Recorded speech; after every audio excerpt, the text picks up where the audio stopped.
What's going on, guys? Welcome to episode 128 of the Taste Cast, our weekly podcast where we talk about things, react to things, do a bunch of random shit. My name's Seth. I'm Chevy. I'm Josh. And I'm Chris.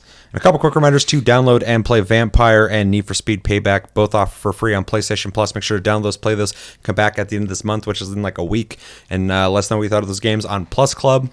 We'll let you know what we thought of them. And our game of the month randomly picked is Dragon's Dogma, which is a third-person action RPG with pawns and climbing on things and killing things. We're playing it. We're going to talk about it at the end of the month. Come back. Let us know what you thought about it as well. Whether you've played in the past, playing it currently, or maybe plan on playing it in the future. Maybe we can recommend it to you. Come back for that. Type in hashtag AskTLG on your comment if you'd like your comment to be considered to be on our reading your comments and replying to it segment on Tastecast, which is this show. We have a segment at the very end where we read your comments and we reply to them. I pick at random unless I see hashtag STLG on your comment. If I see that, you'll go straight to the front of the line. So type in hashtag STLG. We have a Discord link down below. You can talk to us anytime, all the time. And we are on iTunes, Spotify, and other podcast platforms if you prefer to listen to us in audio form. And if you'd like to support the channel, you can like this video, you could comment, which I definitely hope you do, and share it around. We're trying to hit 2,000 subscribers, so make sure to do that. Love to hit that mark by the end of the year. And we have a Patreon link down below as well, as if you'd like to support the channel even further than that. It's all appreciated. Thank you. Tastecast, episode 128. This is fucking, we're getting so far into these. And also, welcome back, Josh. You haven't been on in a while. Yeah, it's been a while. It's good to be back, though. Hopefully everything is going great. Oh, yeah. The social distancing is what it is, but we got to do what we got to do, so. For sure. So, you're no stranger to the show. We start with what we've been playing, and since you haven't been on in a while, I would love to know what you've been playing. Playing a few things. Borderlands 3, I just picked it up on PC. Which we need to play. Came with the season pass and all that jazz, so I figured I would start to play through it again. God, I'm just not a fan of the story, but the gameplay is the best Borderlands it's ever been. So it is worth playing. Been playing Hades. Real quick, what's up with Borderlands 3 getting new skill trees or extended skill trees, something like that? Do you know anything about that? Yeah, so the next piece of DLC is, I forgot what it's called, but every character is getting a new skill tree, whole new skill tree. So yeah, that's awesome. That means it's gonna change how all their specials work and all that jazz. So, and then the second DLC is called Director's Cut, and there's no details about it yet. So, who knows? Interesting. Other than that, I've been playing Hades, the roguelike made by the same people who made Bastion. And Transistor. Yeah, they're hands down the best. That's the best roguelike I've ever played. Yeah, I felt the same when I played it. It was just that, and Dead Cells are just masterclass when it comes to roguelikes. I love Rogue Legacy as well. Yeah, Rogue Legacy kind of started it all for me. And I think the second one's out in early access. I haven't played it. Yeah, I haven't played it either. I don't know. I'll get around to it when I get around to it. The video game plate's pretty full right now. So. So played more of Hades. Almost, I got to the last boss, but I'm struggling. And then second Extinction. Been playing a lot of that with you for the most part. Deep Rock Galactic just got a update, so I'm going to be jumping back into that soon. And when you do, I will be doing the same. And then Ghosts of Tsushima Legends, been playing a lot of that. And by a lot, I mean one night. And we played it for like a good 4 hours. Yeah. But it's awesome. They literally took a single player game, made multiplayer, and then made it good. Like it was usually a lot of stuff feels like really like tacked on, but this is its own mode. Yeah. I would say that would rival like Call of Duty campaign, then Call of Duty zombies. It's literally its own thing. They could have done the EA thing and had like a 4-player cooperative, loosely class-based 3-map survival mode where like you just sit there and survive and level up, and they kind of did that, but it's more robust. Yeah, It's a lot more thought out, so it doesn't feel as tacked on. I mean, I even humored playing those EA tacked on, like, what fucking games had those? Mass Effect 3. Mass Effect 3 and, oh no, Dragon Age Inquisition. Dragon Age Inquisition. They both had the exact same mode. And I was like, oh, back then I was like, oh, this is neat. Like, oh, I could play this for like 20 hours probably. And I did play them quite a bit, but they're very, after you've done like the 3 maps, you're like, it's just grinding and repetition. And it was fun enough, but like this feels like that thought, but like way more robust and right out the gate too. It offers way more. So like in story mode, you have 9 maps with 3 difficulties apiece, and then you have 4 survival maps with 3 difficulties apiece, and after that you have nightmare mode, which are weekly things, and then the raids coming out. Yeah, plus on the 30th. the loot and stuff like that, like random loot. Jesus Christ, there's a lot With there. legendaries that have their own random fucking things to them. Yeah, the thing about like those EA tacked on ones, I think for me it was more about, oh shit, I can play Mass Effect with my friends. I can 100%. play Dragon Age with my friends. Not that it was some robust, amazing like multiplayer. It was just, oh, I can play this IP with other people. It's because I'm also playing Legends, and which I just call now at this point because it feels like a separate thing almost.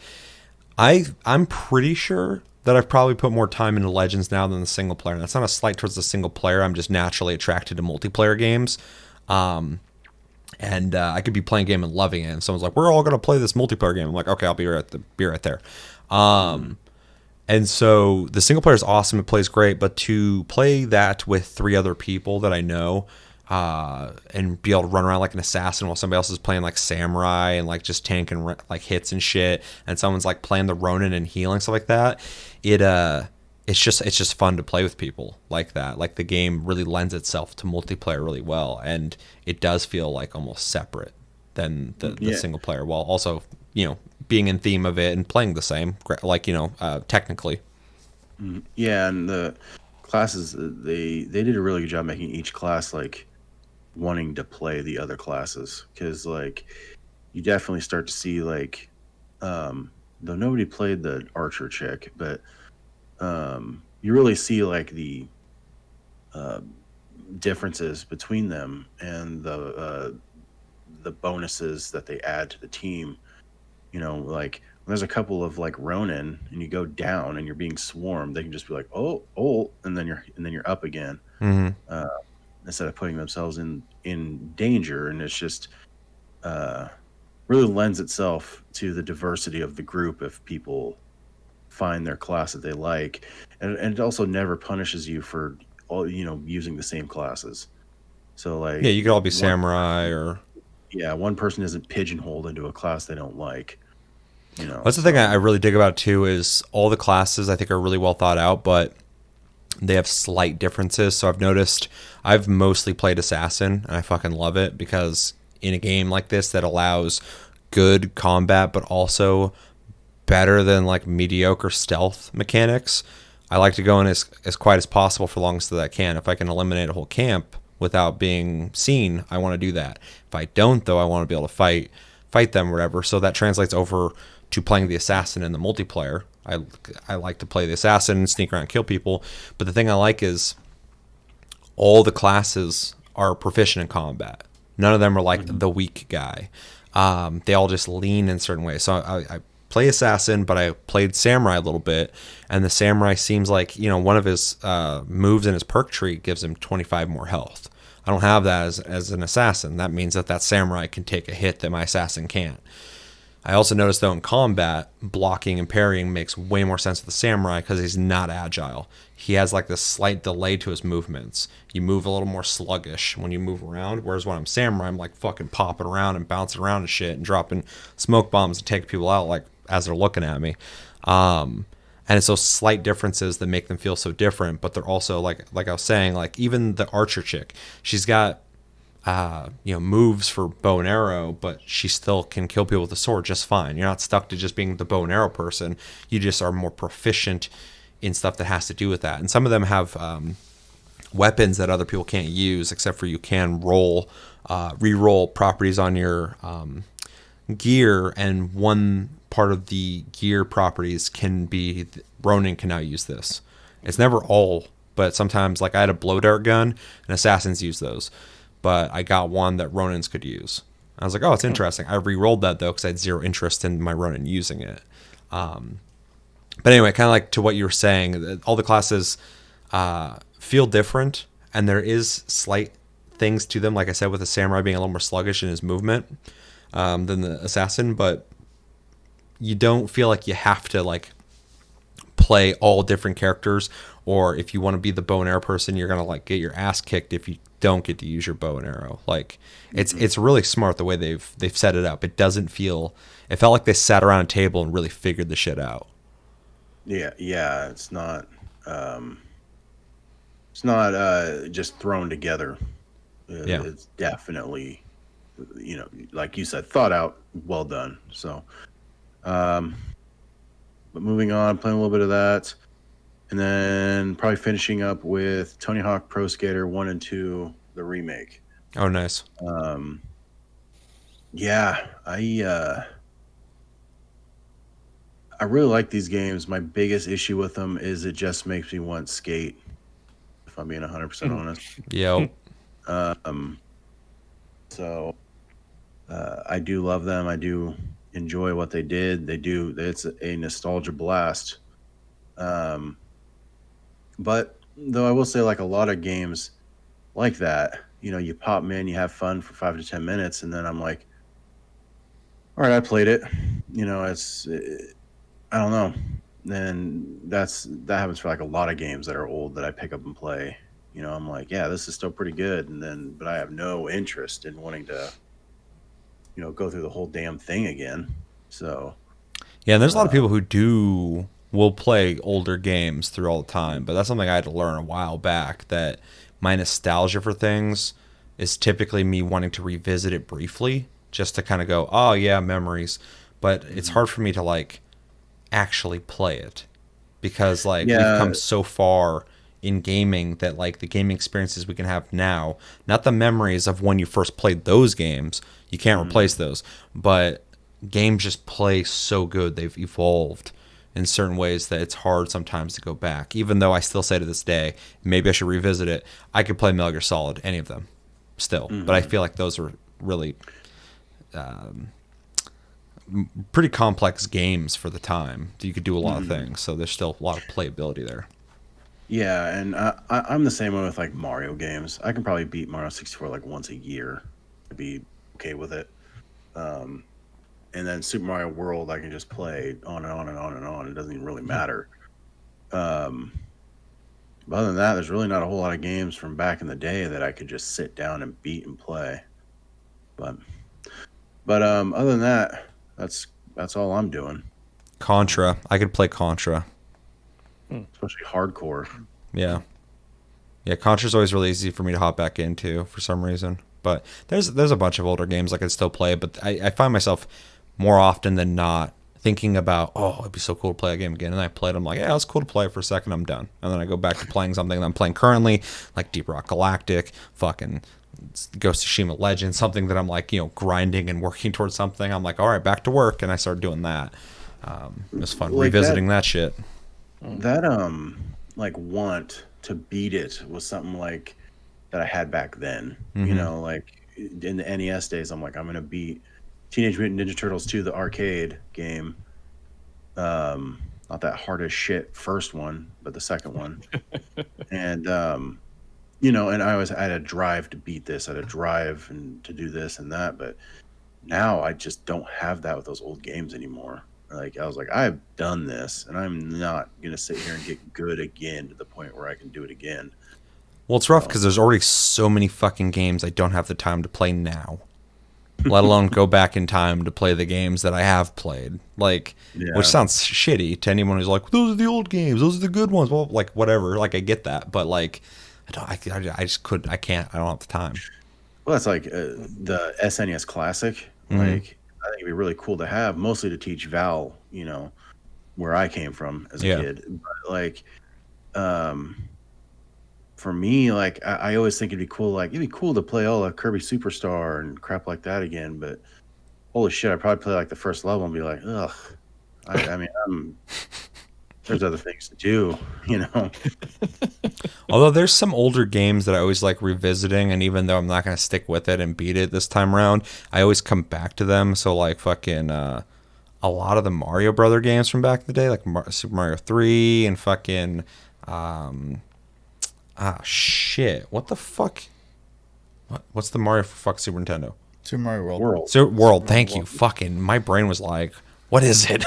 That one I can always go back and play. Those ones are always really fun. But am I going to sit there and beat the whole game that day? No, probably not.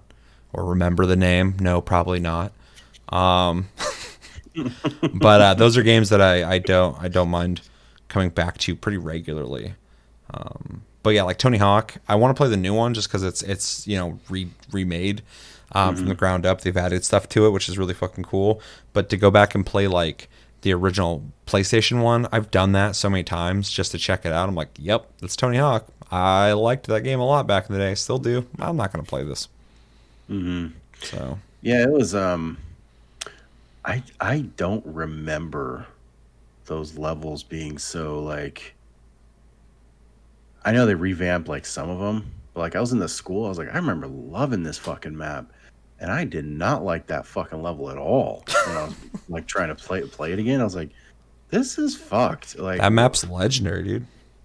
I know, but you go in the gym and there's just bleachers. Like there's nothing to jump off of. Yep. I'm like, what the fuck is going on in here? I was like, this is a waste of space, you know. And then you're like, and then I'm always trying to get to like find a half pipe because that's where all the big tricks are, or all the big like combos are. And like sometimes you can't find them, or you're into some janky ass like half pipe that looks like a fucking an A. I don't know. Like there's times I'm just like, I remember this game being a lot better as a kid, and maybe I just need to get over to Tony Hawk Pro Skater 2 instead of just the first one.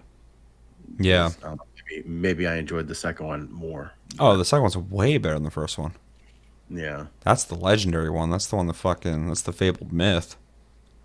So, yeah, but other than that, I mean, that's, I'm trying to think. That's all I've been playing, really. Yeah. Except for yourself. You didn't mention that one. You played yourself. No comment.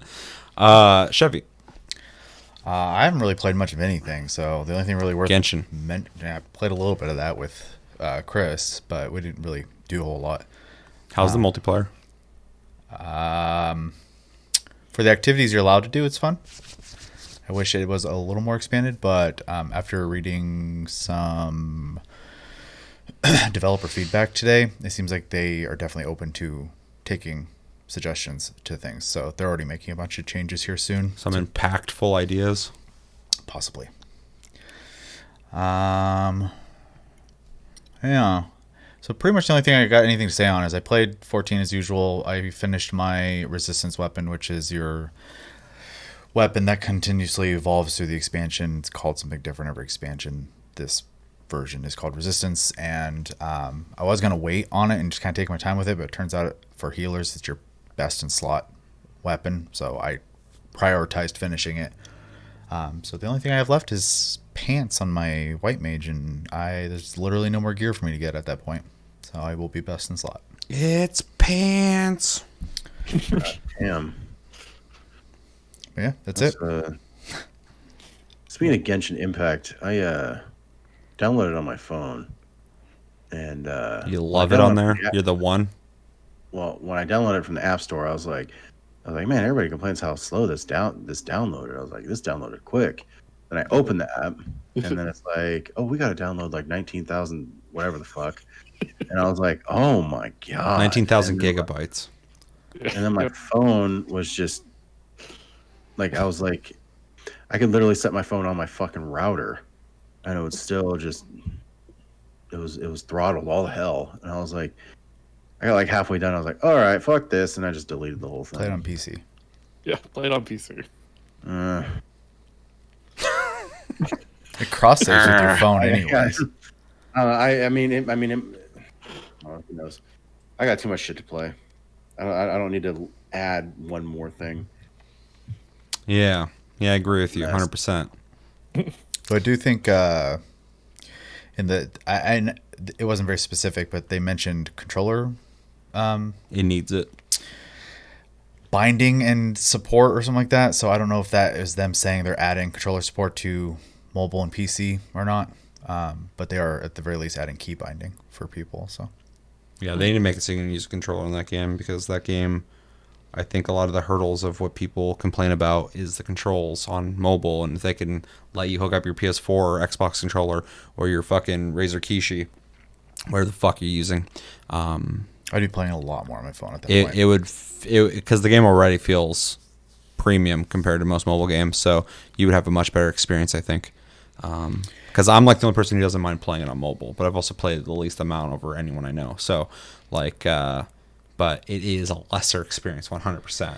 Yeah, combat's just not fun on phone. Yeah, and Everything else is it feels really automated too. Like, I'll hit the button and my character's like automatically like looking at the character and attacking this one and that one. And whereas on PC, I'm actually like looking on my own and not letting the game kind of guide me. But I feel like it kind of needs to do that because the game was not designed necessarily for I guess you'd be looking around quickly and attacking people on phone, because it's kind of a difficult thing to do. Yeah. I mean, I can kind of do it, but I don't think the average person's doing that shit. Yeah. So yeah, controller support would be very welcome.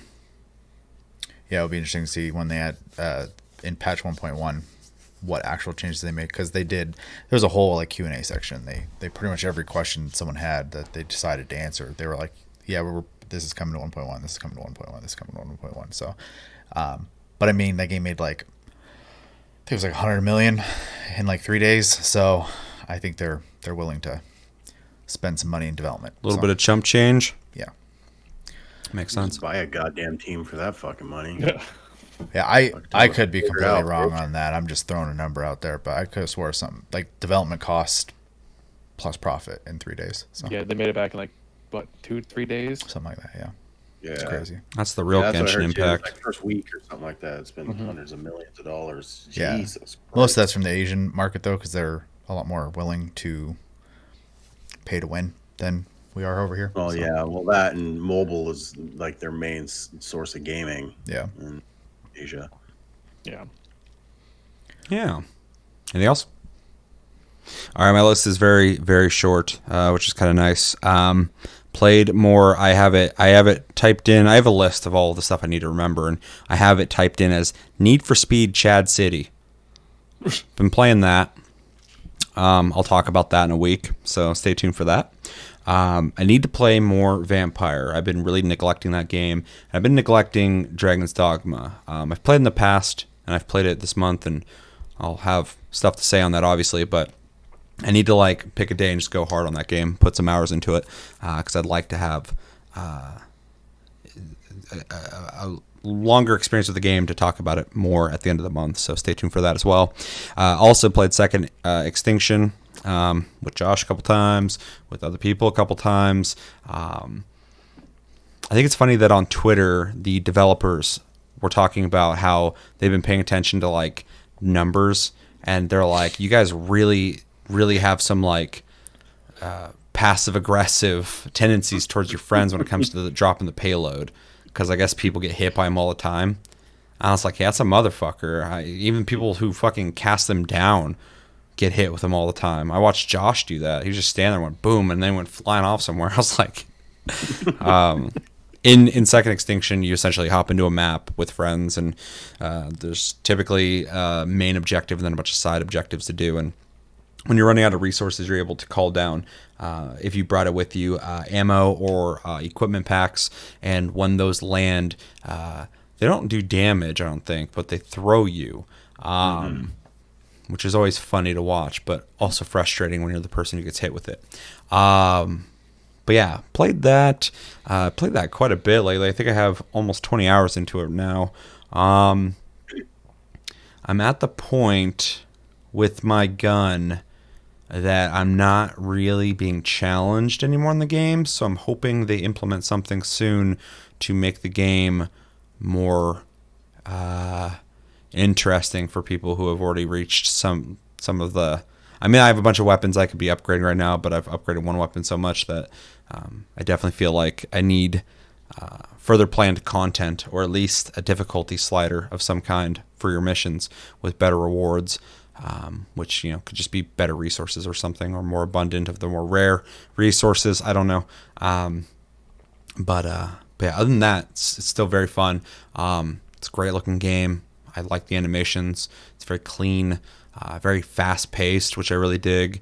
But playing it has become kind of automated for me because I know what to do with all the side objectives, and I'm killing raptors in like 3 shots with my machine gun. I can typically kill about 5 or 6 raptors in one clip, which is quite a bit of them. I kind of feel like I'm taking a lot of kills from my teammates because I'm just like, brap, brap, brap, brap, brap, and there's like 6 dropped. I'm like, okay, reload. And someone with a shotgun in the background's like, hey, I didn't get a kill. And I'm like, sorry. Well, plus your character fucking ups her own damage too. So it's just yeah, exactly. And I'm able to like leap across the map and shit. So, which is great for me. That's what I want to do. I'm like, I need to get in the action, and I get in the fucking action and murder them. And that's the first game in a long time that I do not use ADS, aim down sights. I don't at all. I hip fire the whole time. And that's the thing about my rifle that also makes me really quick to kill things, is the damage output being full auto, and also being able to shoot from my hip without aiming down sight from like across the map. There'll be like a dinosaur out in the distance. I can see its silhouette on a cliffside, and I'm like, from the hip, prop, prop, prop, prop, prop, and I just fucking hit it and kill it. And I just keep running. And I'm like, I don't know if the game's supposed to be like this or not. Because I use the other guns, I'm like, I'm not using this. This is garbage. This thing's not full auto. It's not as accurate as my machine gun. It doesn't do the damage that my machine gun does. Why would I use this? And that kind of sucks, because there's a lot of weapons in the game, and I'd like to see them all maybe get... Like, the shotguns feel neglected. The damage output's really good, but the fire rate's slow, which is expected. But there's this weird delay when you pull the trigger, too. So you, like, click, and a millisecond later it shoots, and I fucking hate it. Although I was told that the shotgun and the grenade launcher, I guess, are the 2 most powerful weapons in the game right now. I think the shotgun has like a flaming round. I haven't really used it a whole lot, but I hate the way it feels anyway. But yeah, I need to dive into those a little bit more. But the game's really cool, and I can't wait to see what they do with it in the future. I really hope they go hard on this game, because I think it could be very popular, because Turok doesn't exist anymore, and dinosaur games, for the most part, except for weird indie ones, don't really exist anymore. So if you got the same team or same company that made Just Cause and Mad Max making a multiplayer shoot dinosaurs game that's already great quality, I feel like they could really make this into something big that a lot more people are going to play. I still know a bunch of people who don't even know what the fuck this game is, so... it's just the beginning. It's up to them to really get that to go somewhere. And then pretty much all week, 90 to 95% of my time when it comes to playing games has been Ghost of Tsushima Legends. We were touching on that a little bit. I am very much enjoying it. I think by the time the raid comes out, which will be on the 30th, I will probably be ready for it. I'm right now, I think... gear score 90. I think you have to be 110 for the raid. I think maybe 100, 110, something like that. I'll get there, no problem. I've been going really hard on the assassin, although the gear you get, unless it's specified for a class, can be used on all of your classes. So the only thing you're doing when you're playing other classes is leveling them up, which affects your skill tree for that class. Other than that, you just swap your gear over to that character unless you want different gear for that character. I've done all the story missions on all the difficulties, except for I think I have one mission that I have not done bronze.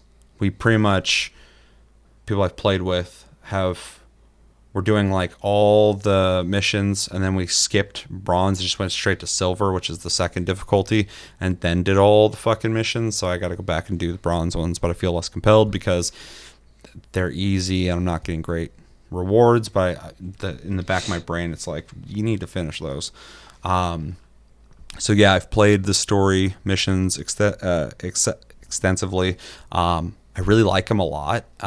It's my favorite thing about Legends so far is the story missions. They really remind me of Splinter Cell Convictions co-op mode, which I really fucking loved back in the day. It feels a lot like that. Each story has 3 parts that you have to get through, and I really like the coordination, the teamwork, especially on the harder difficulties, especially when there's like a hostage that you have to save. And if you fuck up, one of the enemies will just walk over and kill the hostage and you fail. I like stuff like that. And yeah, they're all very different. I mean, you start at one point in the story where you're just fighting normal guys, and then later you're fighting like ghosts that can only be seen when thunder strikes or lightning strikes. You see a flash, you can kind of see them for a second. So you're just fighting all these ghosts and shit. It's really neat looking. And yeah, the last mission, mission 9, story mission 9, is probably my least favorite mission, which kind of sucks. Most of the maps are like set up to kind of go into them the way you want. They're very open, and that mission is very like Hall-like. It's very linear feeling. But yeah, other than that, it's pretty cool. I've played all the survival missions quite a bit as well. Those are fun as well. I don't like them as much as the story stuff, but it's fun to play with 3 other people. Especially on the harder difficulties, it gets pretty rough, especially because you have to kind of stretch your team pretty thin when they're taking 2 or 3 points at a time. And I find myself or other people in situations on harder difficulties where they are, defending a point just long enough for the other team to get their point fucking cleared to run over there. So you feel that moment of like, you're barely even fighting to kill these guys. You're just like blocking and shit, just trying to maintain, not dying and keeping them busy just long enough for your team to fucking come and help you and shit, which is always a gratifying feeling unless you get killed. That sucks. But really fun, really digging it. Already said Assassin's my favorite. Samurai's probably my second favorite. Although, fucking shout to everyone who plays Ronin. Thank you for your service. I'll play on gold, and I'll run to another assassin, and I'm like, yeah, you're all right. But then like a Ronin shows up, and I'm like, oh, thank you. Especially if they're on their shit. Ronins in this are able to heal you, but also res you, which is really fucking nice. Otherwise, there's a gourd you can get as gear, and you can drink that and get a little bit of health back. But the Ronin is very useful, although they're not as efficient at murdering people from the shadows as assassins. They are my definitely second favorite thing to have in my party, is someone who's playing that support role. I think everything else is kind of, Samurai's cool, Archer, I don't know, Hunter, whatever they're called. They're fine, I guess. I haven't really seen anyone play them to a point where I'm like, we need a Hunter. I would rather have 2 Ronins or 2 Samurais and a Ronin than, a Hunter, but maybe there's something I'm missing there. But yeah, Ronin is very awesome. I don't really like playing him too much, but I love having one on my team. And yeah, really enjoying it. Honestly, playing on gold with randoms, they've all been pretty fucking cool. There's a certain type of person who likes to just run in and try and kill everything as fast as they can, and they always go down. And I'm like, chill. Like we don't gotta run in here. Like, if you can do it, I ran into this one dude, and he's ran in. I'm like, oh, that's how we're gonna play. So I ran in too, and we're both just like running, gunning, like kill, kill, kill, kill, kill, kill, kill. And I was like, that was dope. But then some other people try that, and they're not doing it. So I'm like, I'm not gonna do it. Like I don't want to fail this. So yeah, if you're not able to do that, don't do it. Just take it slow. Fucking sneak around, kill people. But yeah, Legends is really cool. Another game I hope they really fucking support a lot. I hope after this raid they're not just done. I hope they add more story missions. I hope they had a whole new fucking like season of story missions. Add at least 2 more survival maps. That'd be great. New class would be cool, but I'm not really holding my breath on that. And raids. I've looked at all the things you're going to unlock from the raid, and it's all really cool. Customization options and stuff like that. I'm assuming gear coming out of there will be really good too. And I can't wait to try that as well. Because, this game kind of feels like, in a multiplayer sense, feels like Splinter Cell Conviction meets Destiny. And I hope they do as well with their raid as Destiny did. If I can give Destiny some credit on that, they did a really good job on their raids. Or at least, what are they called in that? Their dungeons? They're raids. Raids, yeah. Mm-hmm. Which I think, for a game that's not an MMO, they did a really good job. Like, if there's one thing that faux MMOs don't do well, it's pay attention to what makes MMOs really addictive and add to the longevity of people playing them. That's the thing they fail on, and I think Destiny at least paid attention on what the fuck makes a raid and makes them interesting is mechanics, teamwork. Not everything has to be, there's the guy who takes a lot of rounds, kill him. It's like, oh, here's a jump puzzle. You need to get through this area. If you fall and die too many times, you fail. Oh, here's this boss. Well, there's this mechanic that you have to do to beat the boss. And I hope they do similar things, which they've already kind of shown. They've shown already that they are thinking about stuff like that. So if you play the story missions in Legends on Silver, there's a lot of like platform puzzles and enemy puzzles, kind of. There's these things called attunements, or these little shrines, and there's a sun attunement, moon attunement, and storm attunement. One's green, red, and blue. And then some enemies will be glowing those colors, and then there'll be these invisible platforms that don't exist unless you have that attunement. So you and your teammate have to jump onto the sun one and it'll appear, and then the other person has to jump on there, and then they have to jump onto the moon one, and then you have to jump off, and then there'll be one where it's like double moon, so you gotta like fucking follow the person close and stuff like that. And I'd like to see that in the raid with more people, like 4 people having to do, multiple attunement mission or platform puzzles, stuff like that. So anyway, really digging the game. Definitely recommend people check it out, especially if you liked Ghost of Tsushima and you haven't played the multiplayer. I've talked to so many people who have played Ghost of Tsushima who have not played this multiplayer yet. I'm like, go check it out. It's really fucking good. If you like Ghost of Tsushima, it's that only multiplayer. It's not really, you're not really losing out on anything. Although, and last thing I'll close on this, I would love for them to let you play through the fucking story, single player story mode with at least one other person in the open world. That'd be fucking awesome. And yeah, Chris. My list is pretty short this week. I played some 14, just doing the little grind here and there. Nothing too crazy extensive. Raid's kind of on hold for the moment. But just normal grinding weapons and loot and raids and whatnot. Played a bit of Genshin Impact. I think I'm level 24 now, almost level 25.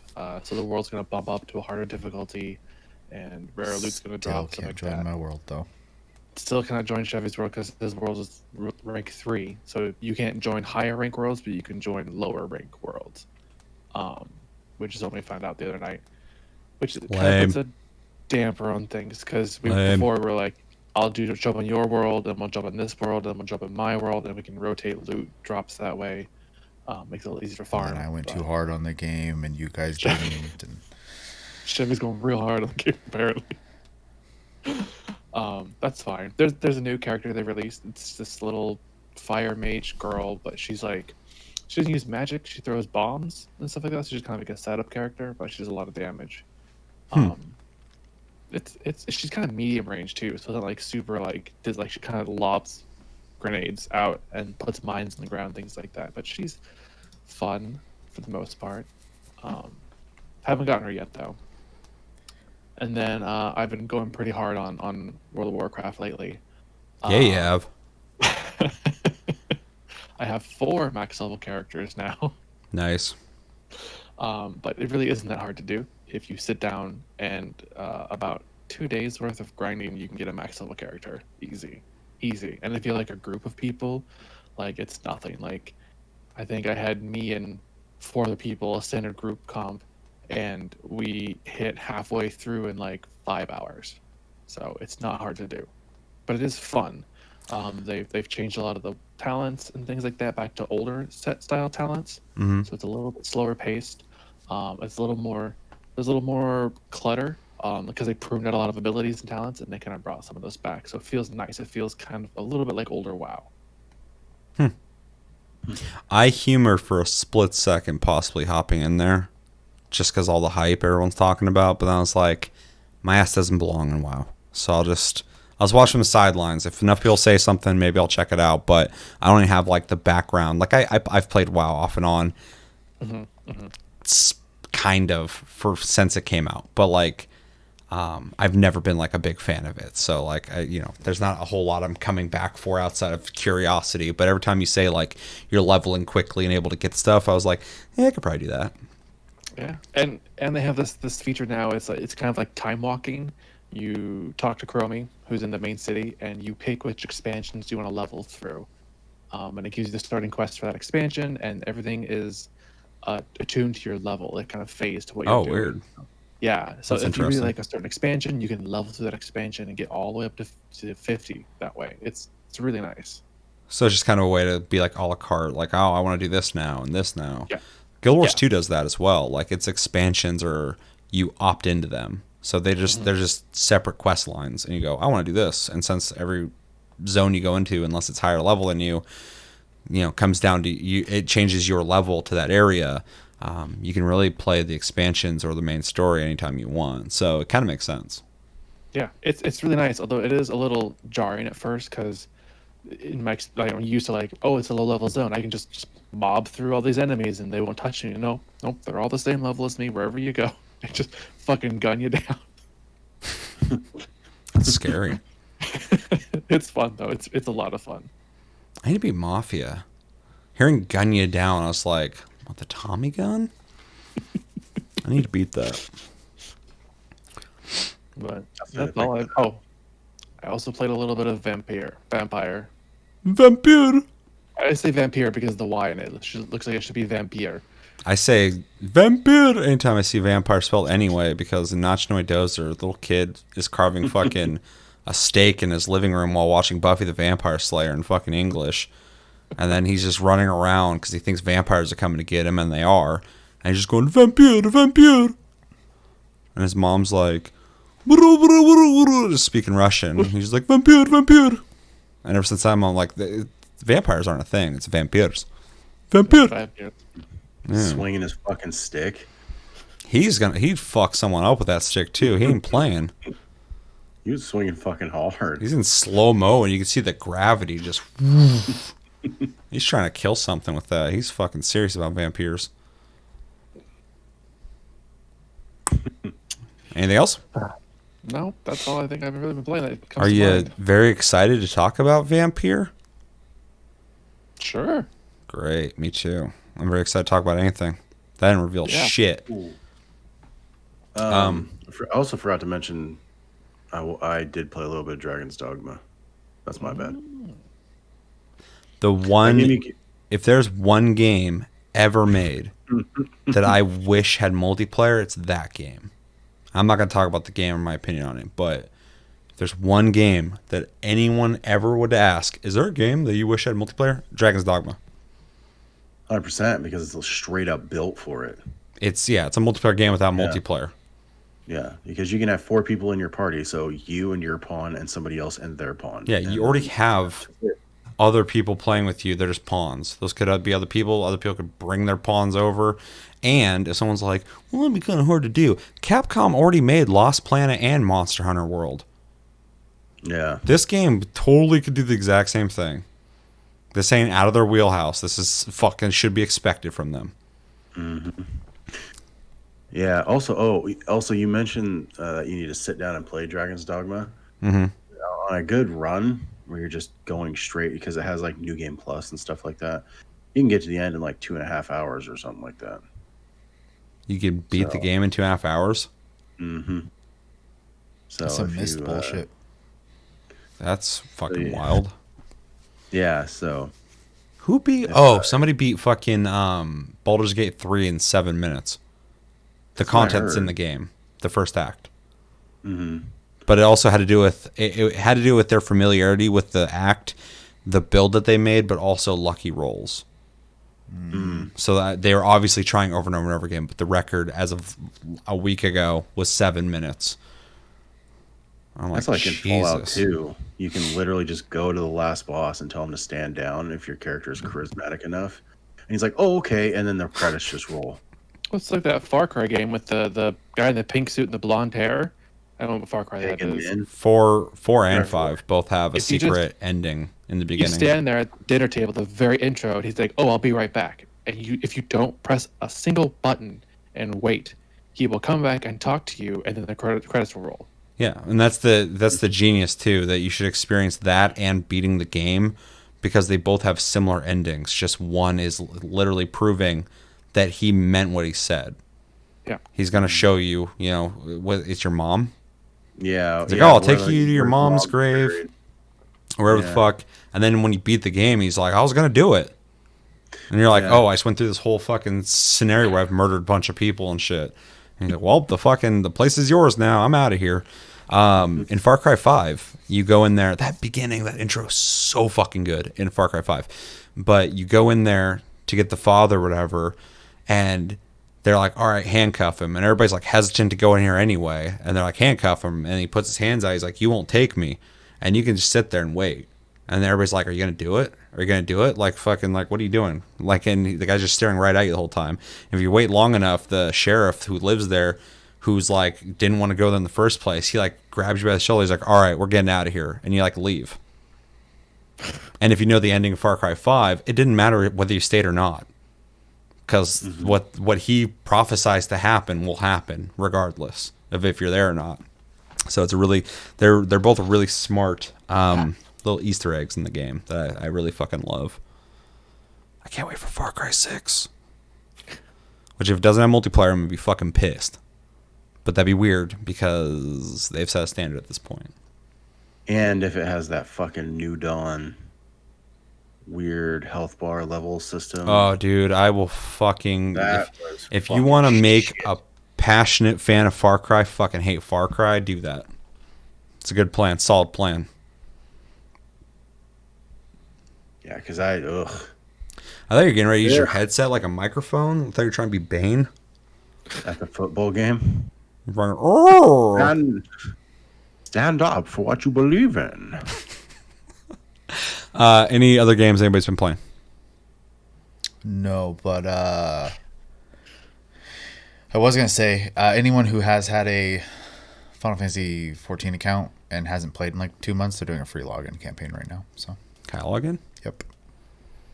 Nope, not you. Everyone else.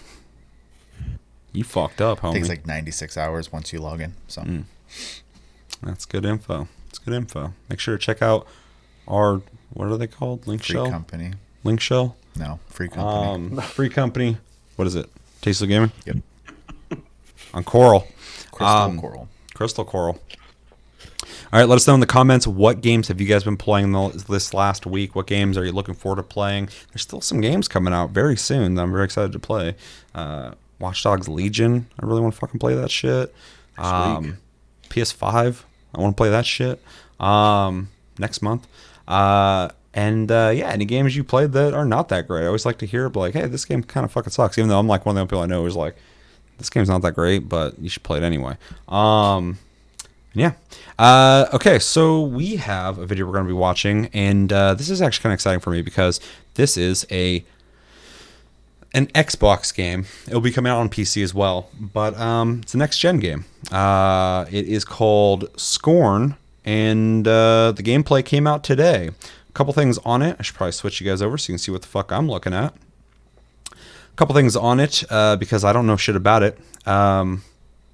Where's the info? Doesn't exist. There was info when I looked at this earlier, and it's gone now. They changed it. Anyway, this is a first-person shooter that's going to be coming out on Xbox and PC. It is, you can tell, I don't have to tell you this, but it's very heavily inspired by H.R. Geiger, who did the design for Xenomorphs in Alien, and a lot of other things. If you've seen his art, you can definitely tell it's inspired by that. And people are talking about how gross and creepy this game is. So before hopping into this video, is there anything you guys want to say? Any things you're hoping for? Any thoughts on Scorn before we go into it? Have you seen it at all? I don't know anything we're saying right now. Cool. Nothing about it. I've That only makes sense, seen a little clip on it on Twitter, and that's the only reason I even pulled it today. Because I was like, "Oh shit, what is that?" Like, "Oh, brand new game, finally!" Like, most of the games we cover are games we're expecting. This is like, "Oh shit, brand new thing." So, Yeah, it's kind of nice that Xbox is doing a really good job, kind of with their exclusives on. It's exclusive to Xbox, right? it's not allowed on PS4. or 5. Oh. So, I don't know if I call that exclusive, but they're getting very Split with personal with what Microsoft. PS5's not going to anyway, get. they have a lot of variety coming out of their studios, which is kind of nice. It's not just PlayStation has a big issue with third world action game or third person action game, not third world, and so it's really kind of nice to see a lot of variety coming out of third world. That was Far Cry 2, but like I said, it's nice to see some variety coming out of their home studios instead of just the same thing. It's easy to get variety when you can just buy any studio you want. You got something different, buy it. Mm-hmm. So that's that fucking Microsoft wallet. Let me pick that up. But yeah, it is interesting. I mean, there's definitely, and I've looked it up before when having these debates. There's definitely games that PlayStation or Sony makes, PlayStation, first-party companies make that aren't third-person action games, but they definitely like those quite a bit. But I think they have a legacy with those anyway, since PlayStation. They make a lot of third-person games that are story-centric, so that's kind of their bread and butter. It's something that people expect from them. Whereas Xbox has always been kind of like pretty heavy into the shooters, third-person shooters, first-person shooters. But they got like Halo Wars and stuff like that, so they do different shit. Grounded, which is a fucking survival game. It's not finished, but Soon they're gonna have that Skyrim-esque Obsidian game. Oh yeah. That game And called. Skyrim 2. And Skyrim 2. I got that. I'm making another Elder Scrolls game. It's just fucking Skyrim 2. After that, Skyrim 3. You guys fucking ready to go back to the mountain? A lot of people too have been saying, going off on a different thing here. Since Microsoft now owns Obsidian and Bethesda, they're like, can they make fucking New Vegas too? I'm like, that'd be interesting. Well, actually, the developers, they own a studio that had the original developers and creators of Fallout 1 and 2. So technically, they can give them back the Fallout license. Wasn't that the people who made Wasteland? Yes. Yeah. I It's think the guys so, who made yeah. Wasteland. Yeah, the Wasteland. So they just own the released whole Wasteland legacy of fucking Fallout. 3. Mhm. Yeah. Anyone who They ever own touched everything Fallout, now. we're gonna buy you. Yeah. Yeah, it's safe money. I I don't know. guess. Maybe we'll see an improvement, not Fallout 76 again. You sound so sad about that. The next game will be Fallout 76 Second Power. Yeah. Word. All right. So yeah, anything else you guys want to say before we watch this? 13-minute video. I normally ask Chris, but are you guys both ready? Yes. Mm-hmm. All right. 3, 2, 1, and go.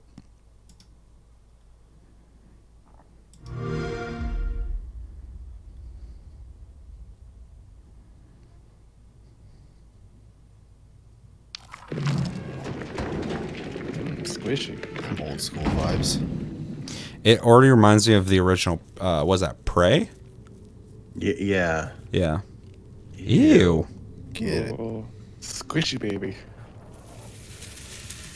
It looks good graphically. Just kind of bring me back to the old like Hexen and Doom and Yeah. Yeah, I was thinking Doom, like Doom 3 Yeah. when you're in hell. It reminds me of fucking Prey hardcore. Just not It's walking on walls. very big Prey vibes. I And just that really. lighting was fucking crazy. Yeah, the graphics are really good. Fucking kill it. That has no right to be alive. You Look at leave its poor squishy baby animations. alone. It was like gripping every part of that fucking terrain. Oh, it died. It made noise. That was the worst part. This is so inspired by fucking H.R. Geiger. Oh yeah. He's being real coy with that gun. You shoot that thing like fucking John Wayne. That was Dirty Harry. I almost thought you were gonna say Wick, and I was like, "There's nothing John Wick about that." Not a single headshot. There's a lot of Johns out there. He's not doing that crazy fucking slouch walk either. The atmosphere of the audio too is just really like it's just silent except for like the pitter patter of like little like Yeah. flesh creatures. It's really eerie. So Shit is already, sketchy. I could see myself playing this out of the curiosity of just the world and wanting to explore it. Yeah. But I need to see, because this is where fucking games like Prey and other FPSs out there have got me. I need to see gameplay that looks interesting. Because just far, it's just a walking lot and of shooting corridor shit logging. does not do anything for me. Yeah. That thing is an upside down person. Did you see that? I thought it was just a gross little chicken. It had little That's a little chicken nugget, dinner. yeah. That was Nugget Boav. For you Yeah, there's French no people real out there, you know what I'm sense saying. Like stress or urgency or anything. Like it's just kind of like Ew. creep factor.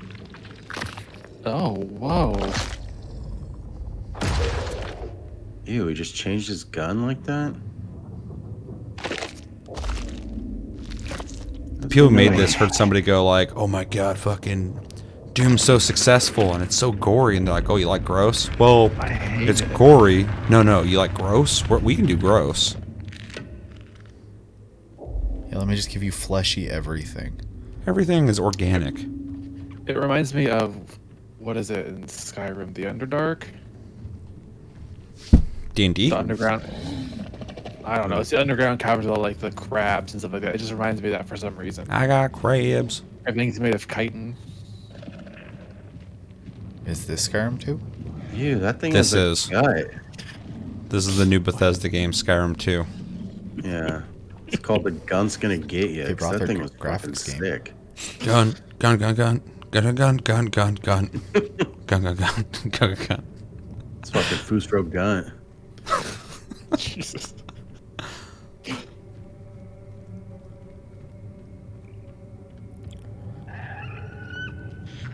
Not the chicken. These enemies need to get a little more aggressive, so he'll get a little more aggressive. Because this guy's, what the fuck? Are you naked? Yeah, he had a little bare leg That going on there. He's showing off a little, Literally made everything worse. showing off them Him gams. Fucking Covered. naked. Oh,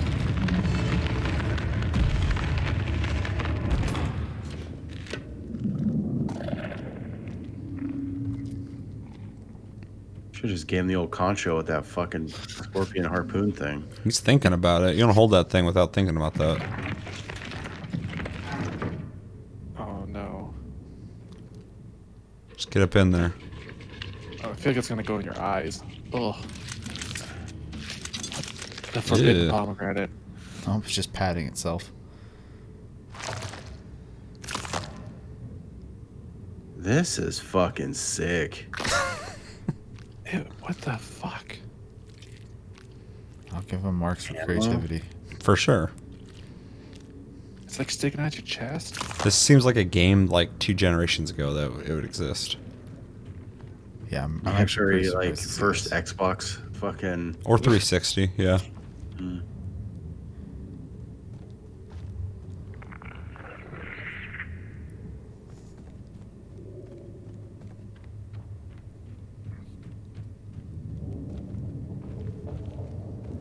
Besides the obvious reasons I wouldn't play this game.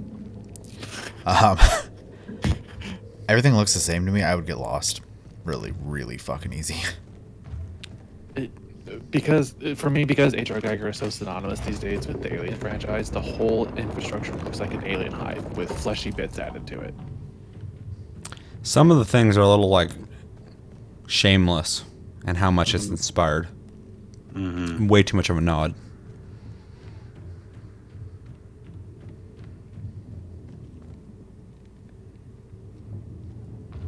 He's just afraid of all the enemies. Like, I mean, like I the don't know early design of like Warframe always kind of reminded me of like slightly inspired by H.R. Geiger, Yeah. but it's not heavily inspired. So you don't look and go, "Well, that's definitely trying to be him." But this Right. game is like being like juicy and like fleshy, but also going like, "Have you guys seen Alien? Yeah. So did we." Yeah, like the alien design, like the design that Geiger used that aliens are based off of is just like one concept of a demon that he has. He has thousands of the concepts that are so varied. It's still like this weird, like fleshy, gross amalgamation of things, and like it just I don't know. It just feels too heavily like drawing on the alien design alone. Although I'll give him credit, these monster things they're killing are nothing like H.R. Geiger. They're kind of gross. Like they're very, very fleshy. That Little chubby boys. view distortion Yeah. is really good. I think came in like it's getting a treat. It just did. 2 of them. Pop gets a treat. Pop. Pop gets fucking yacked on.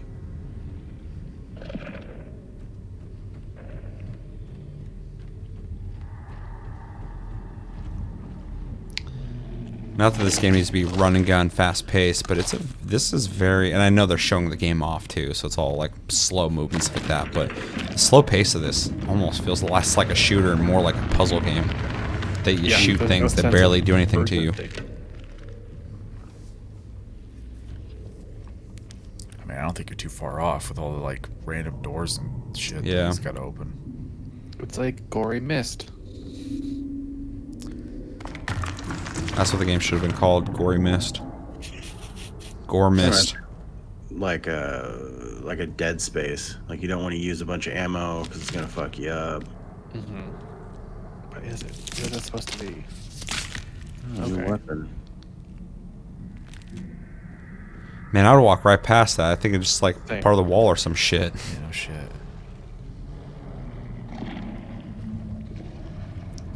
Is this the weapon that allows you to kill the big guys? Is it a grappling hook? That's gonna ricochet. It's like a grenade launcher. That was pretty wild effect. Yeah. It's wild that he shot that thing off so fucking casually and almost killed himself. He's very confident. He's like, watch this. Boom. And he almost died, but he didn't flinch. It felt very quiet too. Like the gunshots feel very like muted. The game in general is kind of muted. Look, Well, I mean, how well does sound reverberate through flesh? If they even put effort into that, I'd be impressed. There's the lack of sound. yeah, I think they just want you to be like paying attention to what you're looking at more than. They watched that scene in fucking King Kong where they're down in the hole with the insects and there's like barely any music playing, but all you can hear is the fucking sounds. And the people are going, and there's a guy just getting eaten. He's like, what? There's like barely any music or anything. I'm like, this is disturbing. Fill up that pomegranate, baby. It's a lot of like fleshy, juicy holes that I'm just really uncomfortable with. Okay. A quick little hit. Why is everything a fucking Swiss Army knife? Why not? You can start plugging things into other things, see what happens.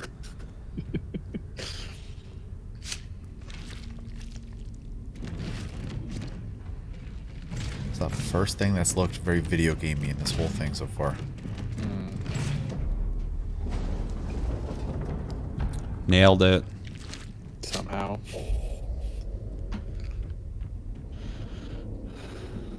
I hate this. I hate how you open the door and just shove your fingers in that little hole. Ugh. But you don't want to do that?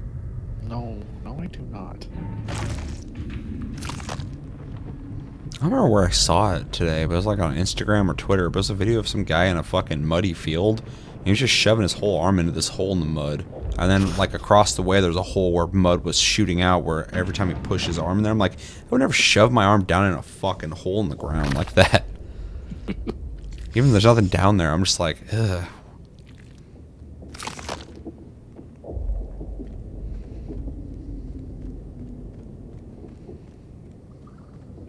Watch out for the chicken. That's right. Don't look. Oh. I wouldn't even be worried about it. These things are like fucking a 1 out of 10 on aggression. Yeah. I almost feel like he's Meander the up bad through. guy. All these Maybe little he was. like juicy boys are just like, hey, Like, wait, he's got a gun. Stop him. And then he starts just unloading on people. I'm like, this is fucking scary.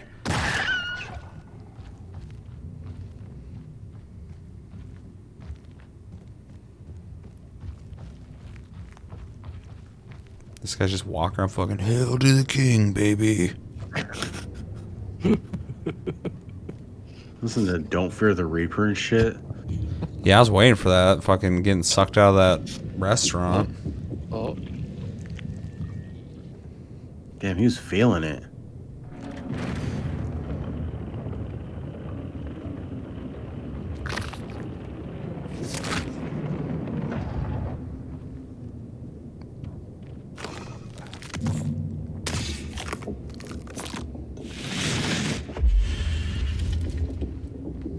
That effect is crazy. Yeah. Like the distorts and pulls everything. That's pretty impressive looking. See, this game is just like purely visuals. So far, yeah. Which is something I always kind of get worried about. Like 18 fucking Order 1886 or 17, whatever the fuck it is. The game looked great. That's it. Oh, the world and story was neat too. Gameplay wise, it was like non-existent.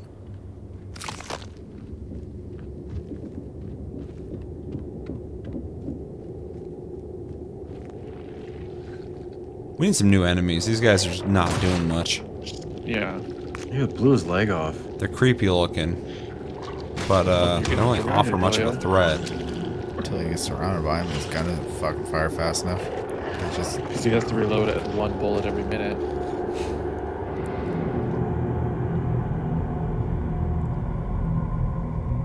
Here it is.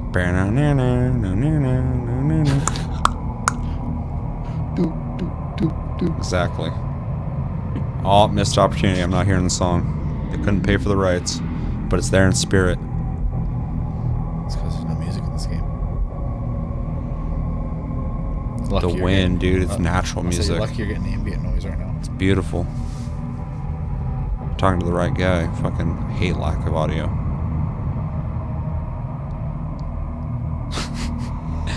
I saw that. I forgot the name of the game. I thought it just said Score. I'm like, okay. Scorn 2021, dude. Damn, we got a little bit of time for that game to come out. All right, what did we think? Visually, I was impressed. Just by graphic fidelity, really, though. The visuals of the game, I thought were kind of meh. To be honest, I'm going to go kind of hard on this game. I was fucking Do it. not. I don't know, man. It was just nothing like crazy. I mean, it reminded me way too much. When you said Prey, I was like, oh my God. Because there it was. And Oh my I god. should know. I fucking sat through that goddamn pile of shit. And Yeah, you did. I wouldn't do it. I played the beginning, Yeah. like, oh, this is neat. And then I played a little further in, I'm like, fuck this. yeah. But you bought it, so you had to play that shit. Yeah. And then you sat and watched me put in like the rest of the time. I was like, God damn, it was a slog. Anyway, it just didn't seem interesting to me. Chevy did make a good point. Everything just looks the fucking same. It just looks like a labyrinth of fucking carcass. And like, I don't know. I wasn't that impressed with other than like the crazy warp grenade thing, black hole grenade, and like how creative everything was. Other than that, not interested. Yeah. This game, outside the graphics, it feels pretty dated to me for some reason. It's difficult because I'm watching this and I've seen this happen so many times at this point where I've seen a game that looks good graphically that tells you it's a third-person shooter or a third-person action game or it's a first-person shooter. You're fucking familiar with this genre. Come and play. And then you play and you're like, this is kind of a minimal experience. It's like whoever made it, they had a fucking cool idea, but they didn't execute on the gameplay aspect of it. They just more were invested with the idea of like, it's an HR Geiger shooter. It's really creepy looking and everything's organic and moving and there's a lot of fucking juicy holes to put things into. I hated that sentence. Yeah. Well, that's what happened. It's not even Real fucking. That's juicy not even. hole. That's not inaccurate. That game is Juicy Hole. The game. In fact, just change the name, keep it really cryptic looking, and it's just spelt in that weird way, Juicy Hole. Just H.R. Geiger looking. You're going to sell more copies, guaranteed. Although this will be on Game Pass, so you don't have to buy it. But yeah, I appreciate that they're going for a weird, creepy aesthetic. I like H.R. Geiger. I like Alien. I like that, they're inspired by it. Some of it is a little too on the nose, so I'm like, come on. But monster design is disturbing. I like disturbing monsters in games. This isn't Silent Hill, but Silent Hill, it's one of my favorite games ever made. And one of my favorite things about Silent Hill is how disturbing it is in a cerebral way, but also the enemies are very creative to the point where when some of the newer Silent Hills came out and they had like knife monsters, I'm like, nope, fuck this. This is stupid. This is not even creative. And oddly enough, when it comes to creative monsters, God, what is it? Evil Within 1 and 2 had really creative monsters, which I fucking loved. Anyway, really creative stuff going on here. Really creepy, eerie monsters, which I really dig. I wish they presented more of a threat so that visual style could be threatening, because none of these seem threatening. I feel bad that he's killing them because they almost don't do anything. They just kind of like walk around doing their little chubby boy thing, and they're like, look at him like, who's this guy? And then they go back to work, and the other ones are like, he seems kind of like an asshole. Let's spit at him. Like, yeah, let's spit at him. And he starts going, boom, boom, boom, boom, shooting black holes at him and shit. And I'm like, if I was those chubby boys, I'd be like, we got to get rid of this black hole dude. He's putting his fucking fingers in everything. He's shooting fucking black holes at us. I'm on their side. I shouldn't be there. And I'm getting heavy Prey vibes. If you told me that this was Prey 2, the sequel to the original Prey, I would believe you. Just say Prey 2. I don't care about the visual style because he could be on a different alien ship. It reminds me of it so much. It's crazy. So I'm really mixed on this game. Everything about it I like, but the one thing that would make me want to play it does not exist, and that's the gameplay. Nothing about this gameplay is intriguing to me at all. In fact, it's the opposite. It's very slow-paced, and of course that's because they're trying to be cinematic in the way they're showing the game off. Way too much, though. Way too slow. Even when he's shooting the gun, there's a lot of like, I got a gun, might as well use it. Let's get a nice shot here. You guys ready for this? Tunk. And Shoei's like, it's going to ricochet. Of course it's going to fucking ricochet. That's why he's aiming at the wall over the fucking gate. We know you're taking 10 seconds to show us it's going to ricochet. You could have just pointed the gun at the wall. We're like, oh, ricochet. Okay, cool. And then he did it, and it's just like, the payoff was like, well, that was a really cool visual effect.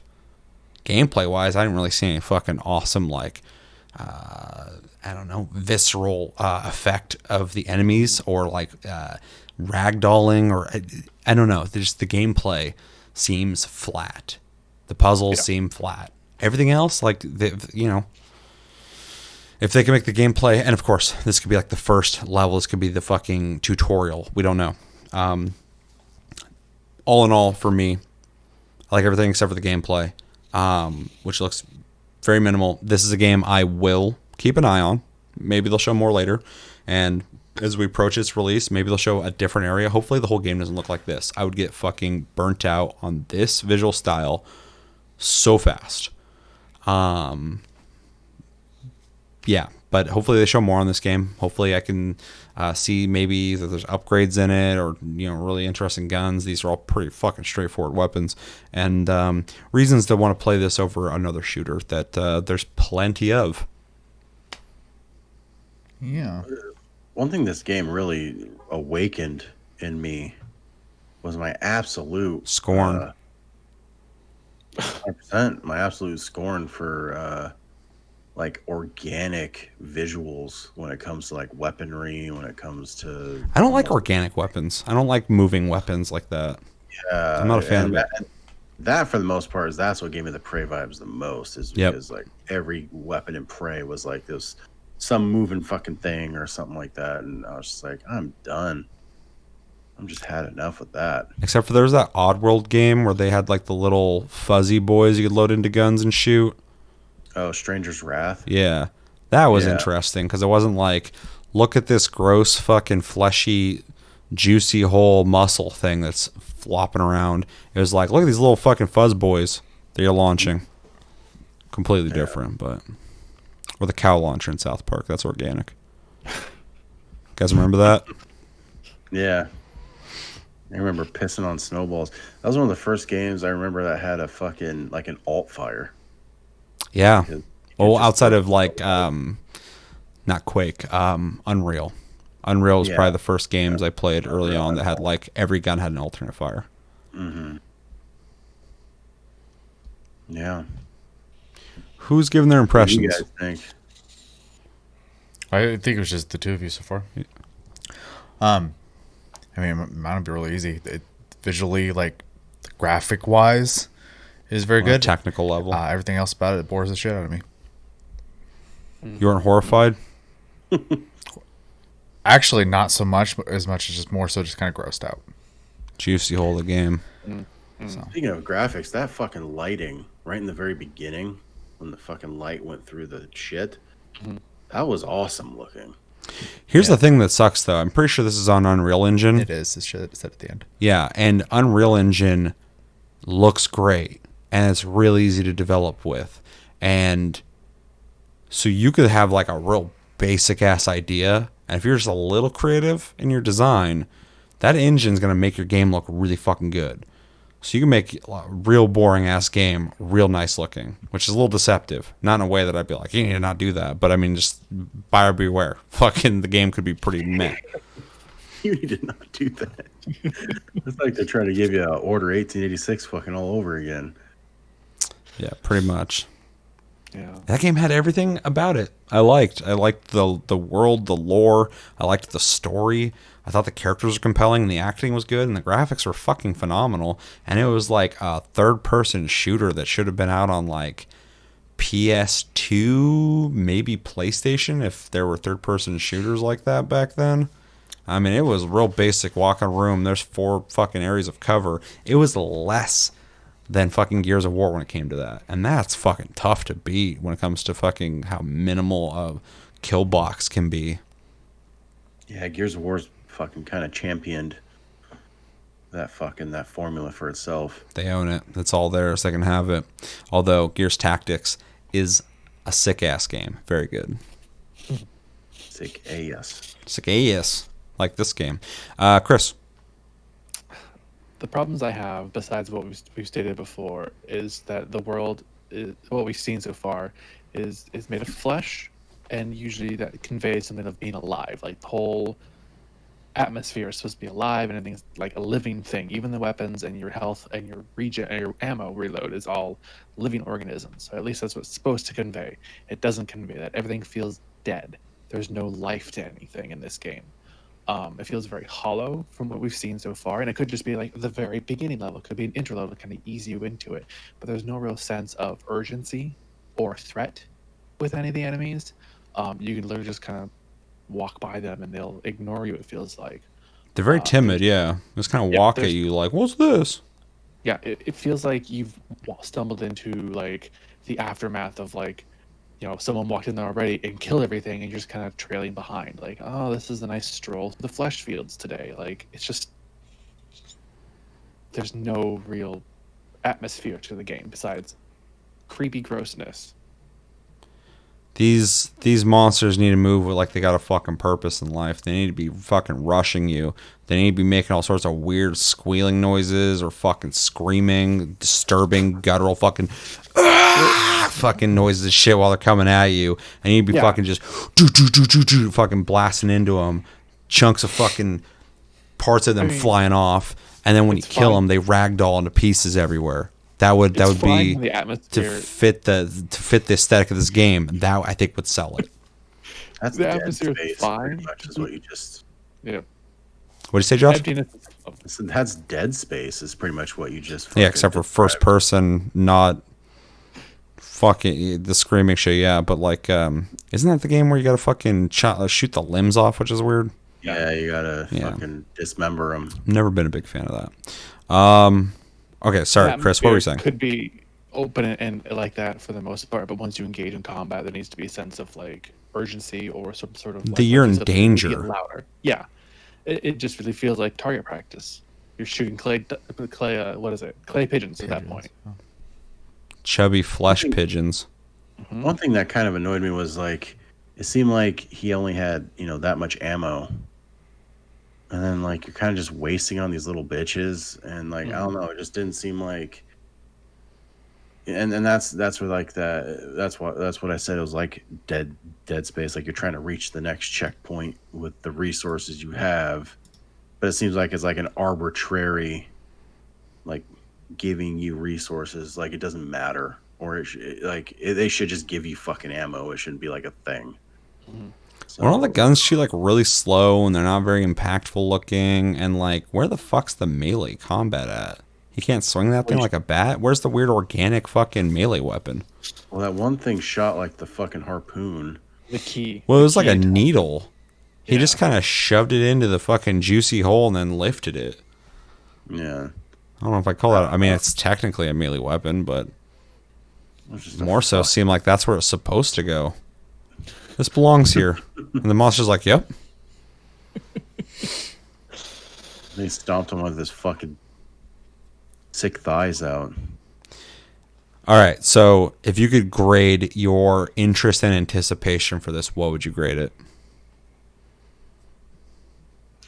If on Game Pass, I'll probably give it a go, because I got no. So not given losing that anything, that but is a I'm possibility trying for it. you in your future, what is your anticipation in a grade? Plus, A what? D plus. D plus? It fucking passes, but it's down there. I don't think I'd be checking anything out on Game Pass if my anticipation for it was a D plus, because I gotta waste time downloading that shit. And I'm not gonna do that when I could go play something fucking else. Waste my goddamn bandwidth with a fucking D plus. All right, it's fair. Chevy, F. Chris, D. I know I flipped Josh a lot of shit just now for that D plus. I'm gonna give it a C minus. So not that much more. Only reason I'm giving it a C minus is because I'm curious if it's super bad or maybe it's really good. I don't know. But what I see so far, I feel like I probably won't enjoy playing it. But I'm a curious boy, and that's the C there is for fucking curious. Curious minus. I'm fucking almost not curious. But I want to know why they made the game. So, and I will find that out, especially if it's on Game Pass. I will definitely try it out then. Yeah. Anything else you guys want to say? Absolutely not. Let us know in the comments. What did you guys think of Scorn? Are you excited for it? Are you not excited for it? Is there information about this game that you've heard or read somewhere that you'd like to throw in the comments below? Maybe a link or something if you're like, no, there's something you missed here. What was the most interesting thing about this that you saw? What was the least interesting thing? If you're not too into it, are you anticipating this game? And are you looking forward to playing it on Game Pass? Because I assume it's going to be on there. And are you going to play it on Xbox Series X or PC? Let us know everything you're thinking about in the comments below. It's that time again where we go back, we check out episodes that we did in the last week, and then we read your comments and have discussion. Sometimes it's most of the show. You'll say one thing and we just have a whole conversation about it, which is always cool. So, of course, we reacted to Cyberpunk 2077 Night City Wire Episode 4. The episode is doing very well for us. It's almost at 4,000 views, so thank you everybody who's watched that video. And if you haven't, go check it out. We've been getting a lot of great comments on here as well. We got a really good ratio of 4 people who did not dig the video and 163 that did. Just want to throw that out there. Take that any day. Yeah, for sure. Yeah. And yeah, we got a lot of comments. I'm still going through and trying to reply to all of them because that's what I try and do. But yeah, and I believe that was a Tastecast as well. So we talked about other things, we did other things. So make sure to check out that episode. So let's see, where's the comments I wanted to read? I'll read that one after the one I wanted to read. First comment we got is from Simon Chromecock Randall. It used to be something different. Now he's changed it. I think I don't know which version of your name I like the best. This is a good one, though. I think it kind of fits the game we just watched. Anyway, Simon Chromecock Randall says, I liked this Night City Wire better than the previous one. They have approximately 29 base car models and then a bunch of variations of them that have their own perks. Allegedly, they can have anti-mine systems, for example. If they really do feel different to drive as the developers said they do beyond slightly higher top speed, it's a wrap. It's kind of weird seeing a studio with zero prior experience in urban settings, first-person shooting, or vehicle handling in games pull off something like this. I do kind of wish of these episodes stopped being 4 minutes gameplay and 20 of marketing fluff, though. I agree with Seth that Rockstar is probably the only studio that's going to mimic or top this level of overall game detail, but then Rockstar games are linear for that effect.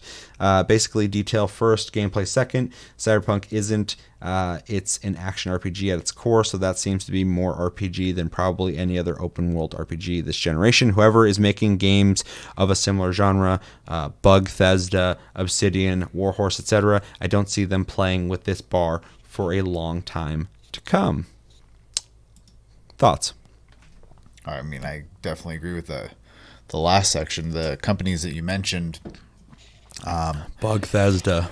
well, like even like Obsidian, right? Like Obsidian makes like cool, fun games. Don't get me wrong, but like they're never like prioritizing the polish and like the crazy graphics and stuff like that, right? They're literally making fun games. So it's kind of hard to throw them in that ring. Bethesda has no excuse. They have plenty of money.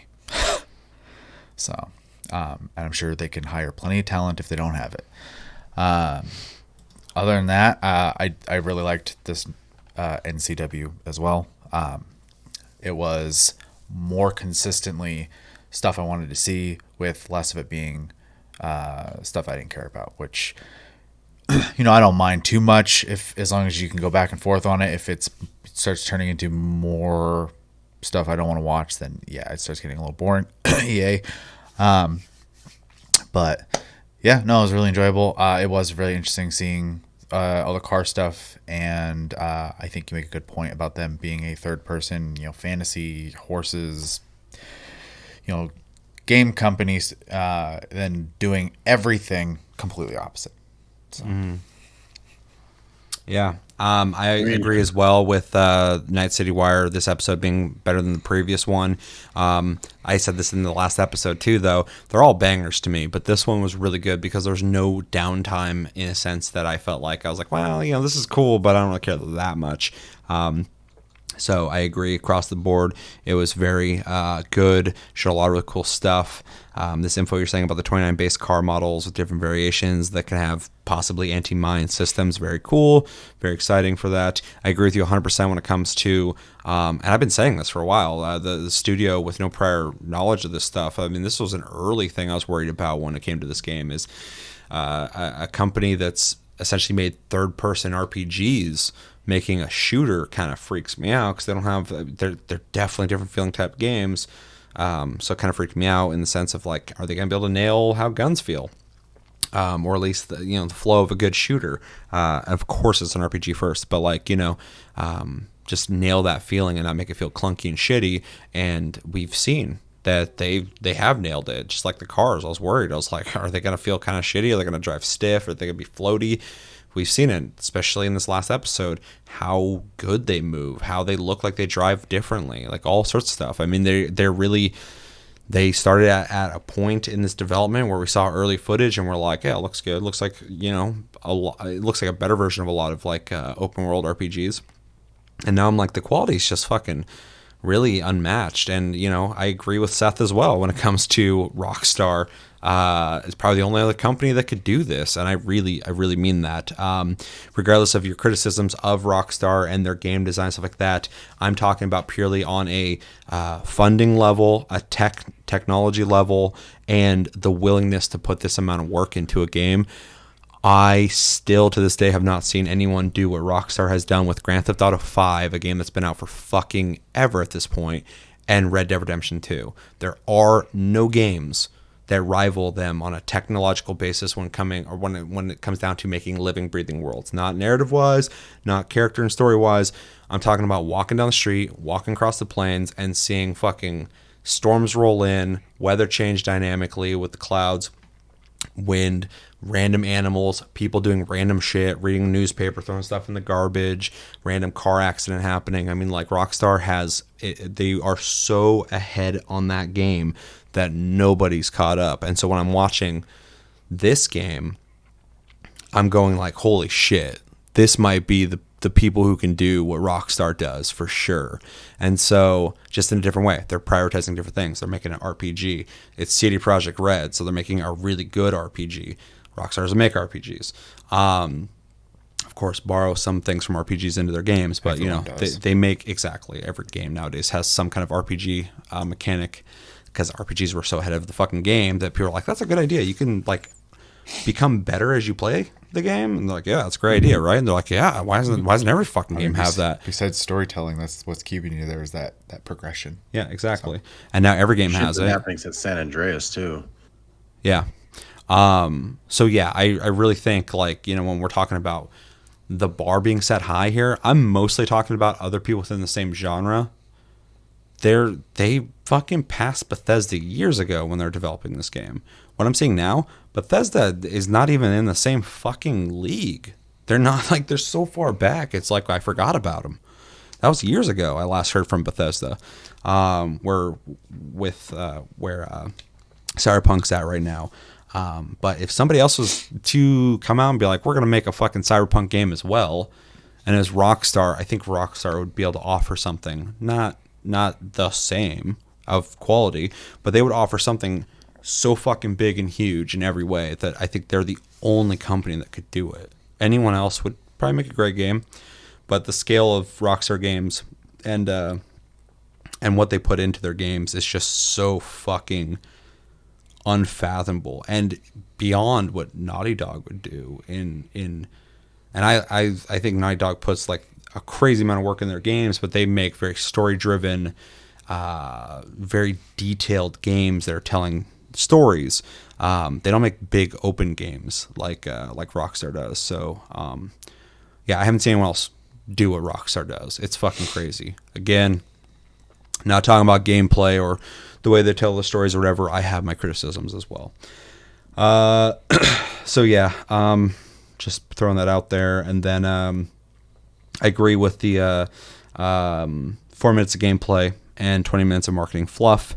This is pretty common in a lot of these things. And even some of the Night City Wire episodes have had a lot of fluff in them. It's never bad fluff because it's cyberpunk related, so I'm going to be into it regardless. But yeah, this one seemed to be pretty straightforward. The only fluff I really say is the cosplay thing, and it's very brief. Even when they're talking with Keanu Reeves and the other guy from Arch, Motorcycles or whatever, it had to do with the game. That stuff is going to be in the game. They recorded audio and all that stuff, and I thought it was interesting. So this one was I think we all graded it high. It was a really good episode, so I agree with you 100%. Yeah. Anybody else? Josh? No, Chris? the only thing Anybody? I was going to say is Please. kind of off topic was the only other studio that I know that's done something like this, went from completely one thing to the other, is Guerrilla Games. They made Killzone Forever, then all of a sudden they came out with Horizon Zero Dawn and completely knocked it out of the park. They did get crazy with the scale, but I would argue, and of course they're different genres, and I do think Horizon Zero Dawn's a much better game. Guerrilla started making Killzone, and at the time when Killzone came out, Killzone 2 and Killzone 3, which no one really gave a fuck about, they came out the gate making real fucking crazy graphic AAA games. I remember when Killzone first came out, it blew my mind because like it was an immersive first-person shooter. Back then, it was just like do reload, but in this, like when you reload, like where your face is at, we weren't just stuck in position. Like you'd look down at the gun and stuff like that, and like that wasn't done really. So you could also like lean, like get on your tippy toes, couldn't you? And like I think so. Yeah, like it had like a weird, like you can peek over cover. Yeah, what Guerrilla was doing with FPS at the time, even though I'd argue those games were not that fun to play, going back to something we just talked about, visually, they were fucking crazy. They're doing some very ambitious stuff back then. So it is crazy that they jumped from that to Horizon Zero Dawn, but like the quality they really jumped quite a bit, but they always were kind of a powerhouse when it came to that. So, but it was quite the jump. Just like Witcher 3, which is a high quality AAA RPG, jumping to it's just such a huge leap, though, man. When you look at Cyberpunk and what they did with it, it's such a huge leap. Each Witcher has been like more and more ambitious, for sure, but like this is like just fucking like abandoning everything they've done to just like do like something quadruple the size and like not map size, but like just ambition. So it's crazy.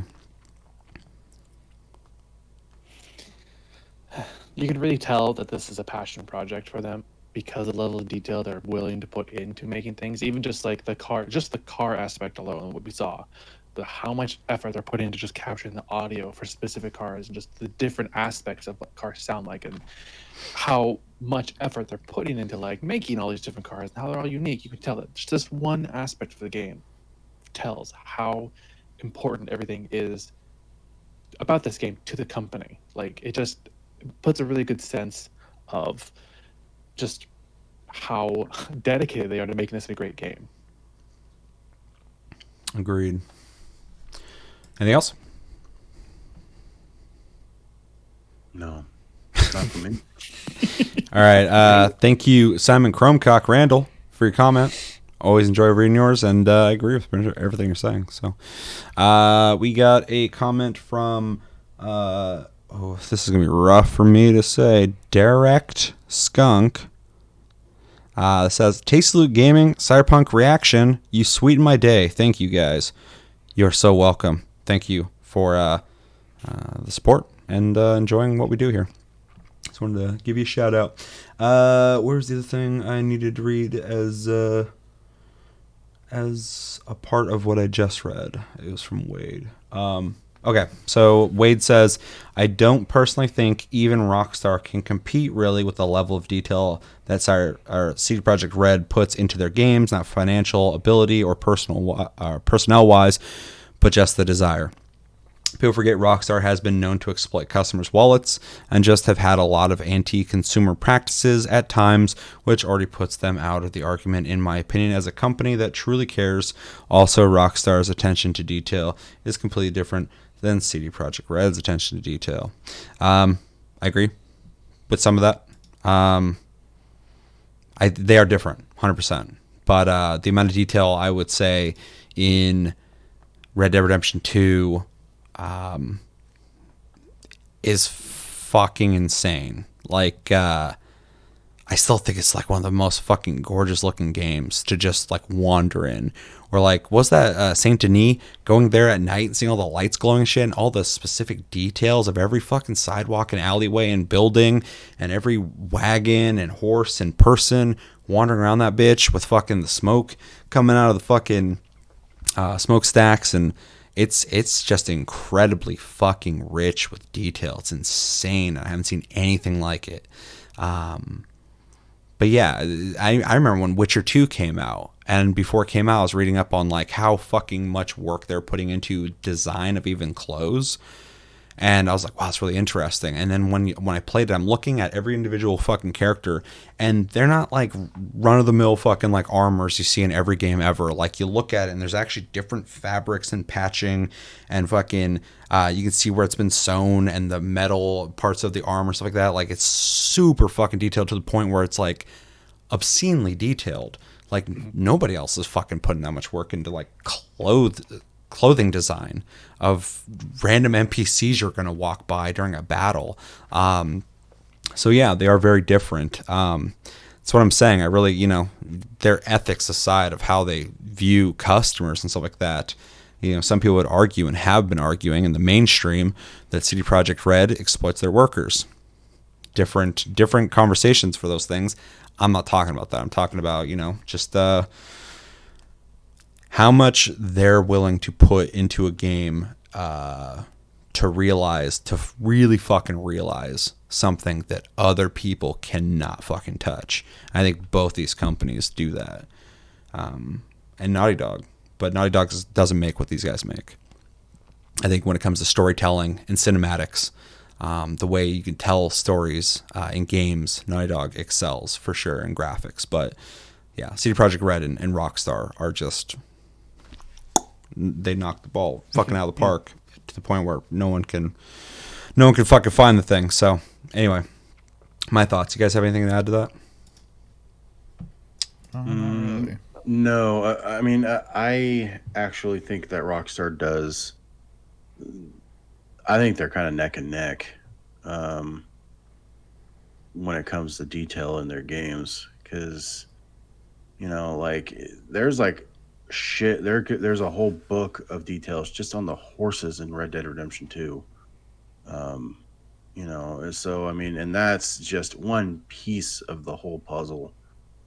And Well, the dynamics of their multi-engined fucking ragdoll, and I forgot what the name of it is, but dynamic movements of fucking like skeletal structure and stuff like that. They have like 3 different systems going on at once, so someone can like get stuck on a car and grab onto it while it's driving away randomly, and you could never see that ever happen again.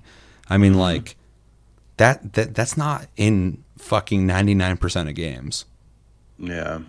It's ridiculous. It's called Euphoria, I think, right? Yeah, I think so. Because it was also in that Star Wars game where there's a lot of lightning. Force Unleashed. Yeah. Yeah. The one where lightsabers didn't matter. Yeah. So I would say that Rockstar is literally the only one that could, on big open worlds at least, Naughty Dog being the other one, that would ever hold as much detail as any CD Projekt Red game. So yeah, it's hard to even. I don't even like comparing the two. I'm just saying, like, when it comes to the sheer will of doing something like this, there's almost nobody who will touch it. Bethesda sure fucking won't. They won't even make ladders work. Yeah, they won't even make good animations. But yeah, just what Rockstar's achieved, and the thing that's rough too is we only have what's been made so far. So, and I'm bringing up their most recent projects, which is Red Dead Redemption 2 and GTA 5. But GTA 5's an old game at this point. It's been out for fucking multiple generations. The end of the and 360 and it's era. Still fucking impressive and still ahead of so many games. Nobody's achieved a world like Grand Theft Auto 5 when it comes to an open world. Still, it's crazy when it comes to like it existing as an existing world, not gameplay wise. And so yeah, and we haven't played Cyberpunk yet, but what we're seeing, I'm like, nobody's doing this in this genre. No one's put this much fucking work into this genre. They're different genres too, so it's like, yeah, that was my initial point, was that in their own respective genres, the only other person I could see someone doing something this ambitious and this fucking just painstakingly detailed, horrendously fucking just meticulous work is those companies. That's it.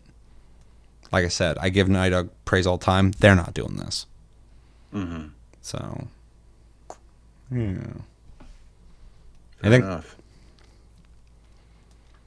All right. Thank you, Wade, for your comment. And then there was one other one. Where the hell did it go? Oh, no. Doing it this way is always kind of rough. Somebody suggests we play Guild Wars 2. I do really enjoy Guild Wars 2. So thank you for that suggestion. Sunny day. Hot takes. Someone said, this is Crimson Fire, says Dragon's Dogma is a cooler, better functioning Monster Hunter. You can't even roll in Dragon's Dogma. Uh-oh. You've upset Chris. It's a cooler, more functioning, better functioning. How? Ask him. You can't hold a button and swing in the air at things. You can't In invite Monster your Hunter. friends to play with you. Huh? Can't. You can't invite your friends to play with you. This is true. This is true. But is that Yeah, but you're not less you're not cool doing or more 100 cool? miles an hour on the back of a griffin, like trying to knock it out of the sky before it. Sit on the before back you of a lose. T-Rex that jumps across the fucking map shooting dragon breath at people. Can your teammates in slow-mo go and fucking taunt animals while fucking the camera zooms in on them. They're like, over here. That's pretty cool. It's like 300-esque. You Yeah, can they're- jump and grab Griffin's fucking ankles and just fly off with them and shit and direct where they go. There's a lot of cool shit going on in Dragon's Dogma, but we're going to talk about that later.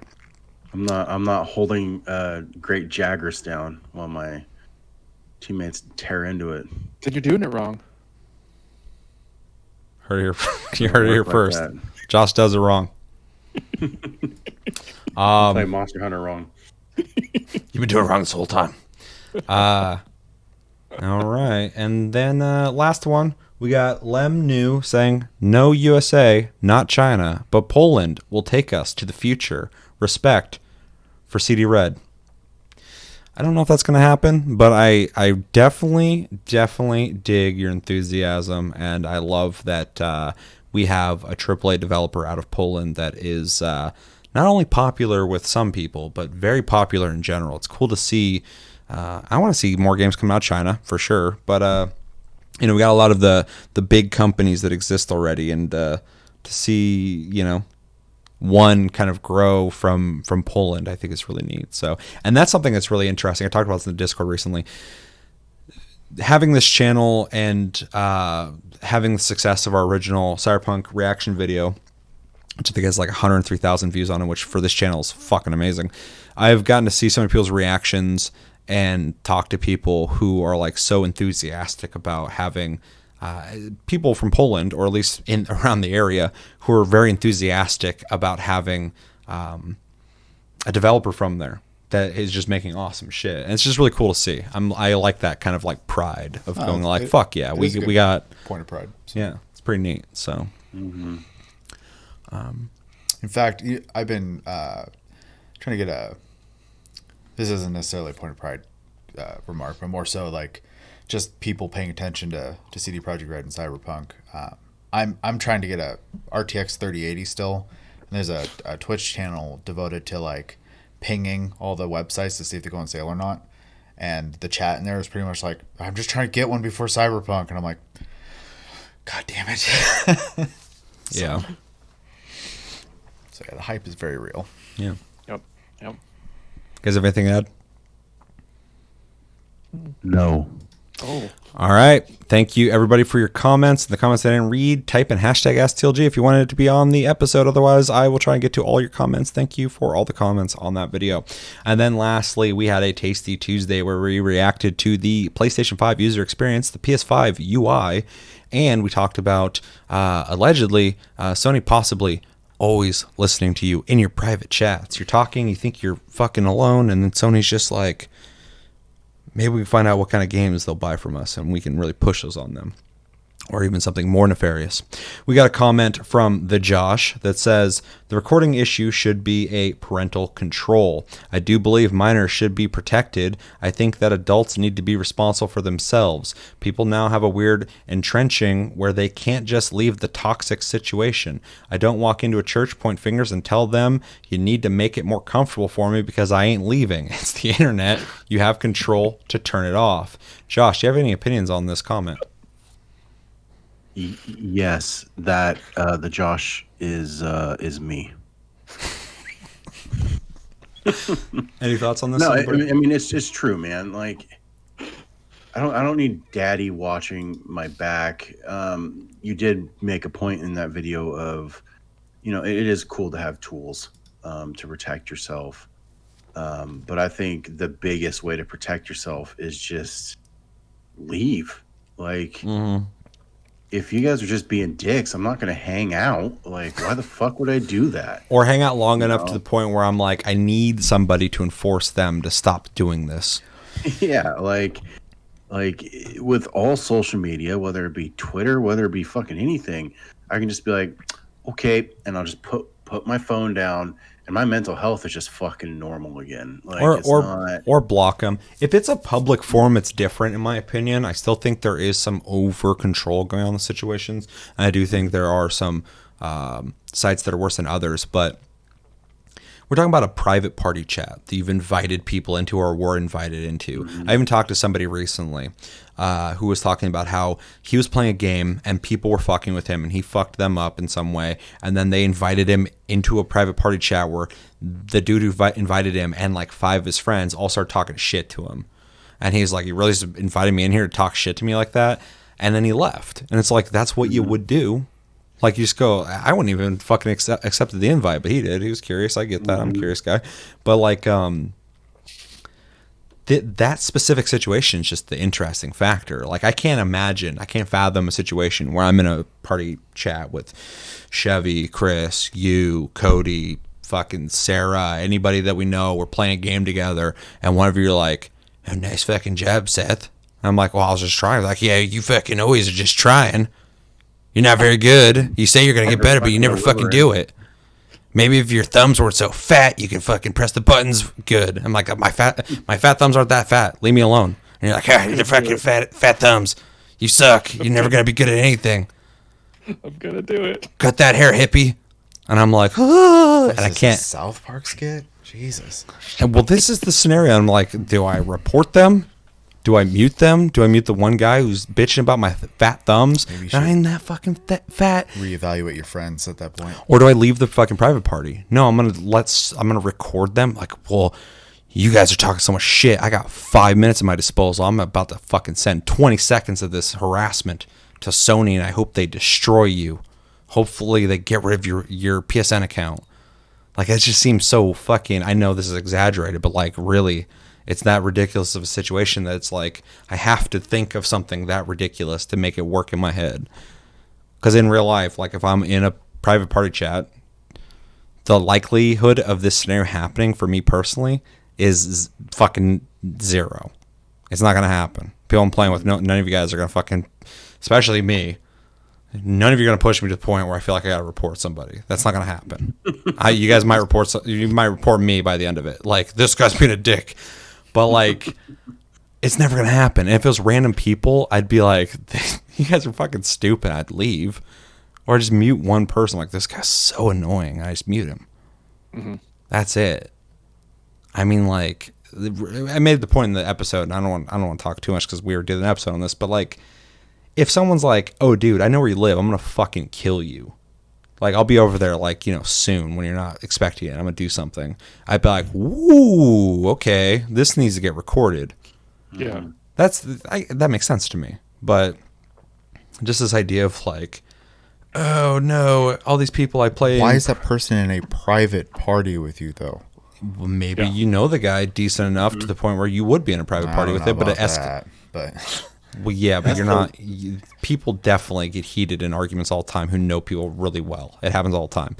So I could imagine in some scenario, way more likely than someone bullying you in private chat, someone just fucking flippantly saying like, "Oh, fuck you! I'll fucking next time I see you, I'm gonna kick your ass or fucking punch your teeth down your throat or something like that." That totally could happen. It happens all the time on the internet. And fucking, you go like, "Well, that's fucking intense." Like. That's the only thing. Other than that, I don't get it. Yeah. The only time I can think of is like an acquaintance of like you're playing a group game with a friend, like, hey, I got this buddy I want to play with, and that person turns out to be a total dick and like threatening you. But the only time, like it's a fucking private party. You know what you're getting into. You should know ahead of time if you're going to private party these people that the things are going to. You should know these people. Well, in the acquaintance thing, like you know. Somebody could have a brother you're not very familiar with, but you're good friends with the person you're already in there with, and they're in there, and they start saying some crazy shit.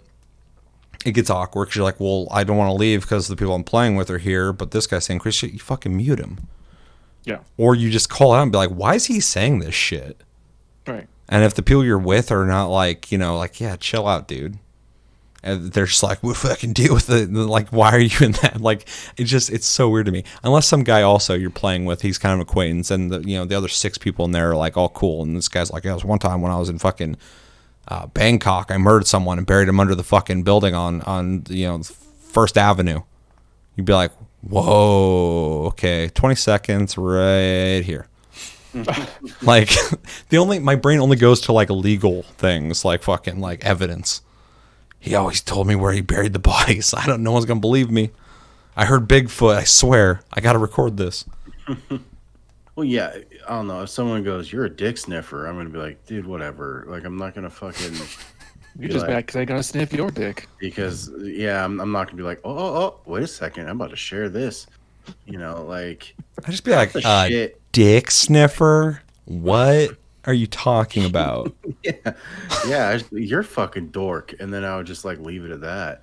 I do think this will be exploited though, big time. I think people are gonna be like, you're a piece of shit, blah blah blah, and then they invite him to like a party chat, and then the guy's like, and then they talk shit more, and then the guy's like, man, fuck you, dickheads. Well, imagine like a bunch of fucking like 14-year-olds playing a game together. Sounds awful. And they're like, yeah, it sounds awful. But someone's like, what's that word that we're not supposed to be saying or whatever? It starts with this and ends with this. And people are like, oh, I know what you're talking about. And they're like, well, banana. I don't remember exactly what it was. They just go on for like 20 minutes. And the kid finally says it. And they're like, oh, and then they like record that. And then send it like, oh, I can't believe you fucking said this. Like, that's totally going to happen. All of a sudden they're clutching pearls. Oh my God, I can't believe you said it. And they just ham it up. And then they not only send it to Sony, they fucking throw it on YouTube. Yep. Or something. And just, fuck that person up. Like, it's just, I don't know. I just see the exploitation of it. It's like, and I mentioned this in the episode, but like kick systems. I get why they're there. In principle, I think it's a good thing, but in practice, it never is. I've experienced it too many times. I'll play too good, and someone's like, I think Sleep Division's hacking. And I'm like, oh, fuck, here we go. And someone's like, yeah, me too. I'm 100% sure. Red sus. Yeah, red sus. And fucking, it just like spreads like cancer. And then you get 3 votes out of 5, and people deny it. They're like, I don't think he's doing it. And it just goes on for a while. But then by the end of the match, fucking, they finally get those 5 votes. Someone's just like, oh, I'm sick of this. Just kick him. And then you're just kicked out. Like, people exploit this shit all the time. Yeah, and then people who actually need to be kicked, like fucking Wolf jumping across the crane on kick Wolf. Like, he doesn't get kicked, but people who are just playing the goddamn game get kicked. Fucking dumb. Kick Wolf. Or they come back with a vengeance and fucking swing their little knife through walls. And I warned you. That was the one time. I'm a pretty big skeptic, but in that moment, I witnessed God. That guy told us, if you kick me, you're going to regret it. And we're like, get rid of this fucking guy. We kicked him. He got back in the full server we were already playing in, told us, I warned you, and unleashed hell. Everyone was dying, and it was just knife kills just building up on the left side of the fucking screen. And it was just chaos. You couldn't live. There was no way to live. And he was just up out of the map, outside of the building, flying. I saw him through the window. He's just in the sky. He's just going, swinging his knife, and everyone's just getting murdered. It was horrifying. I love that story. It's fucking scary, dude. I got to witness that. Rob was there, too. That wasn't even like a just me thing. Rob wasn't in the van, scared of the ghosts. Oh, he likes that van. It's very warm and non-ghostly in there. I'm like, what time is he? He's like, oh, I'm in the van. I'll check. I'm like, when did you leave? Weren't you just in here? Yeah, I was there for like 2 seconds. Just checking to see if there was a ghost. You check the temps? Oh, I'll get the thermometer. I'll be back in 5 minutes after you guys are dead. Yeah. Anything else you guys want to add to that? Yeah, I mean, I don't need a babysitter, so. Yeah, for sure. Yeah, it's different. 100%. We're all in our 30s, so like. Not for much longer. Oh, I got a little bit. What are you talking about? I am like 23. Uh-huh. That's the beard of a 23-year-old. Josh looks lost. He's just like looking around, like he doesn't know what the fuck's going on. He's like, wait, how old am I? All right, well, yeah, 'cause I was just thinking, I was like, we're kind of close to the same age. I was like, we're both in our 30s. I'm 33. I'm still in the early 30s. I'm 34. I know. I'm in my early 30s too. I'm running for president in fucking 2 years. Taking this bitch over. Thank you for the comment, the Josh. Thank you. Thanks, Josh. Thank you, everybody, for your comments. If you want your comment to be read, for sure, you're like, hey, he didn't read my fucking comment and make jokes about all sorts of weird shit, too. You can type in hashtag AskTLG on your comment, and it will get thrown to the front of the line. But yeah, that's going to do it for this episode of TastyCast. Episode 128, almost to 130. We're almost to 2,000 subscribers. Tell your friends to subscribe because I'd like to hit 2,000 by the end of the year. But that's going to do it for this episode. So always, thank you for watching. Make sure to like and subscribe. If you enjoyed this episode, make sure to check out our other episodes. Check us out on Tumblr, Twitter, TikTok, Facebook, other places. Link down below. We have the Google links. Tasty Loot. Yeah, we own Google when it comes to Tasty Loot. Just type in Tasty Loot, you'll find us. We have a Discord link down below. You can talk to us anytime, all the time. We're on iTunes, Spotify, and other podcast platforms. If you prefer to listen to us, you can support the channel by liking, commenting, and sharing this video. But also, we have a Patreon if you'd like to support us even further. It's appreciated. Thank you. And stay tuned. We got Plus Club and Game of the Month coming in the next week. And also, quick reminder, I probably should have said in the very beginning, TastyCast is now on Fridays, as you're seeing right now. So that is the schedule in case you missed that on Tasty Tuesday. I'll try and remind you guys in the next couple episodes just so you're all on the same page, knowing when to expect TastyCast. Also, start thinking about what you want to play in December. Another thing I forgot to say. December is your guys' pick for Game of the Month. Last year we did for 2 months. We had you guys vote per episode. And then whoever got the majority got to their game, got to be the game of the month. This year, we're doing it in the month of November, so very soon. And the thing I am thinking about doing, it's not 100% yet, but I'm pretty sure I want to try this because we're going to do something different this year, is every episode, everybody's going to be able to vote once. You're going to type in the game you want, and I'm going to tally that. But this time around, because I like the aspect of Game of the Month where it's random, I'm going to have the top 3 highest voted games get thrown into a hat and randomly picked. That way, if you're in the top 3, you still have a chance of winning. So you don't have to work like super hard to be number 1. You just got to stay in the top 3, and you will have a really good chance of your game being picked for Game of the Month. That way, we also get to be surprised as much as you guys when the game gets revealed. So I think that's what we're going to do.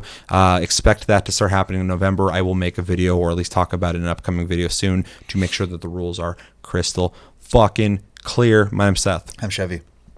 I'm Josh. And I'm Chris. Thank you for joining us, Josh. You're welcome back, of course, anytime. And until the next episode, have a good one, guys, and take it easy.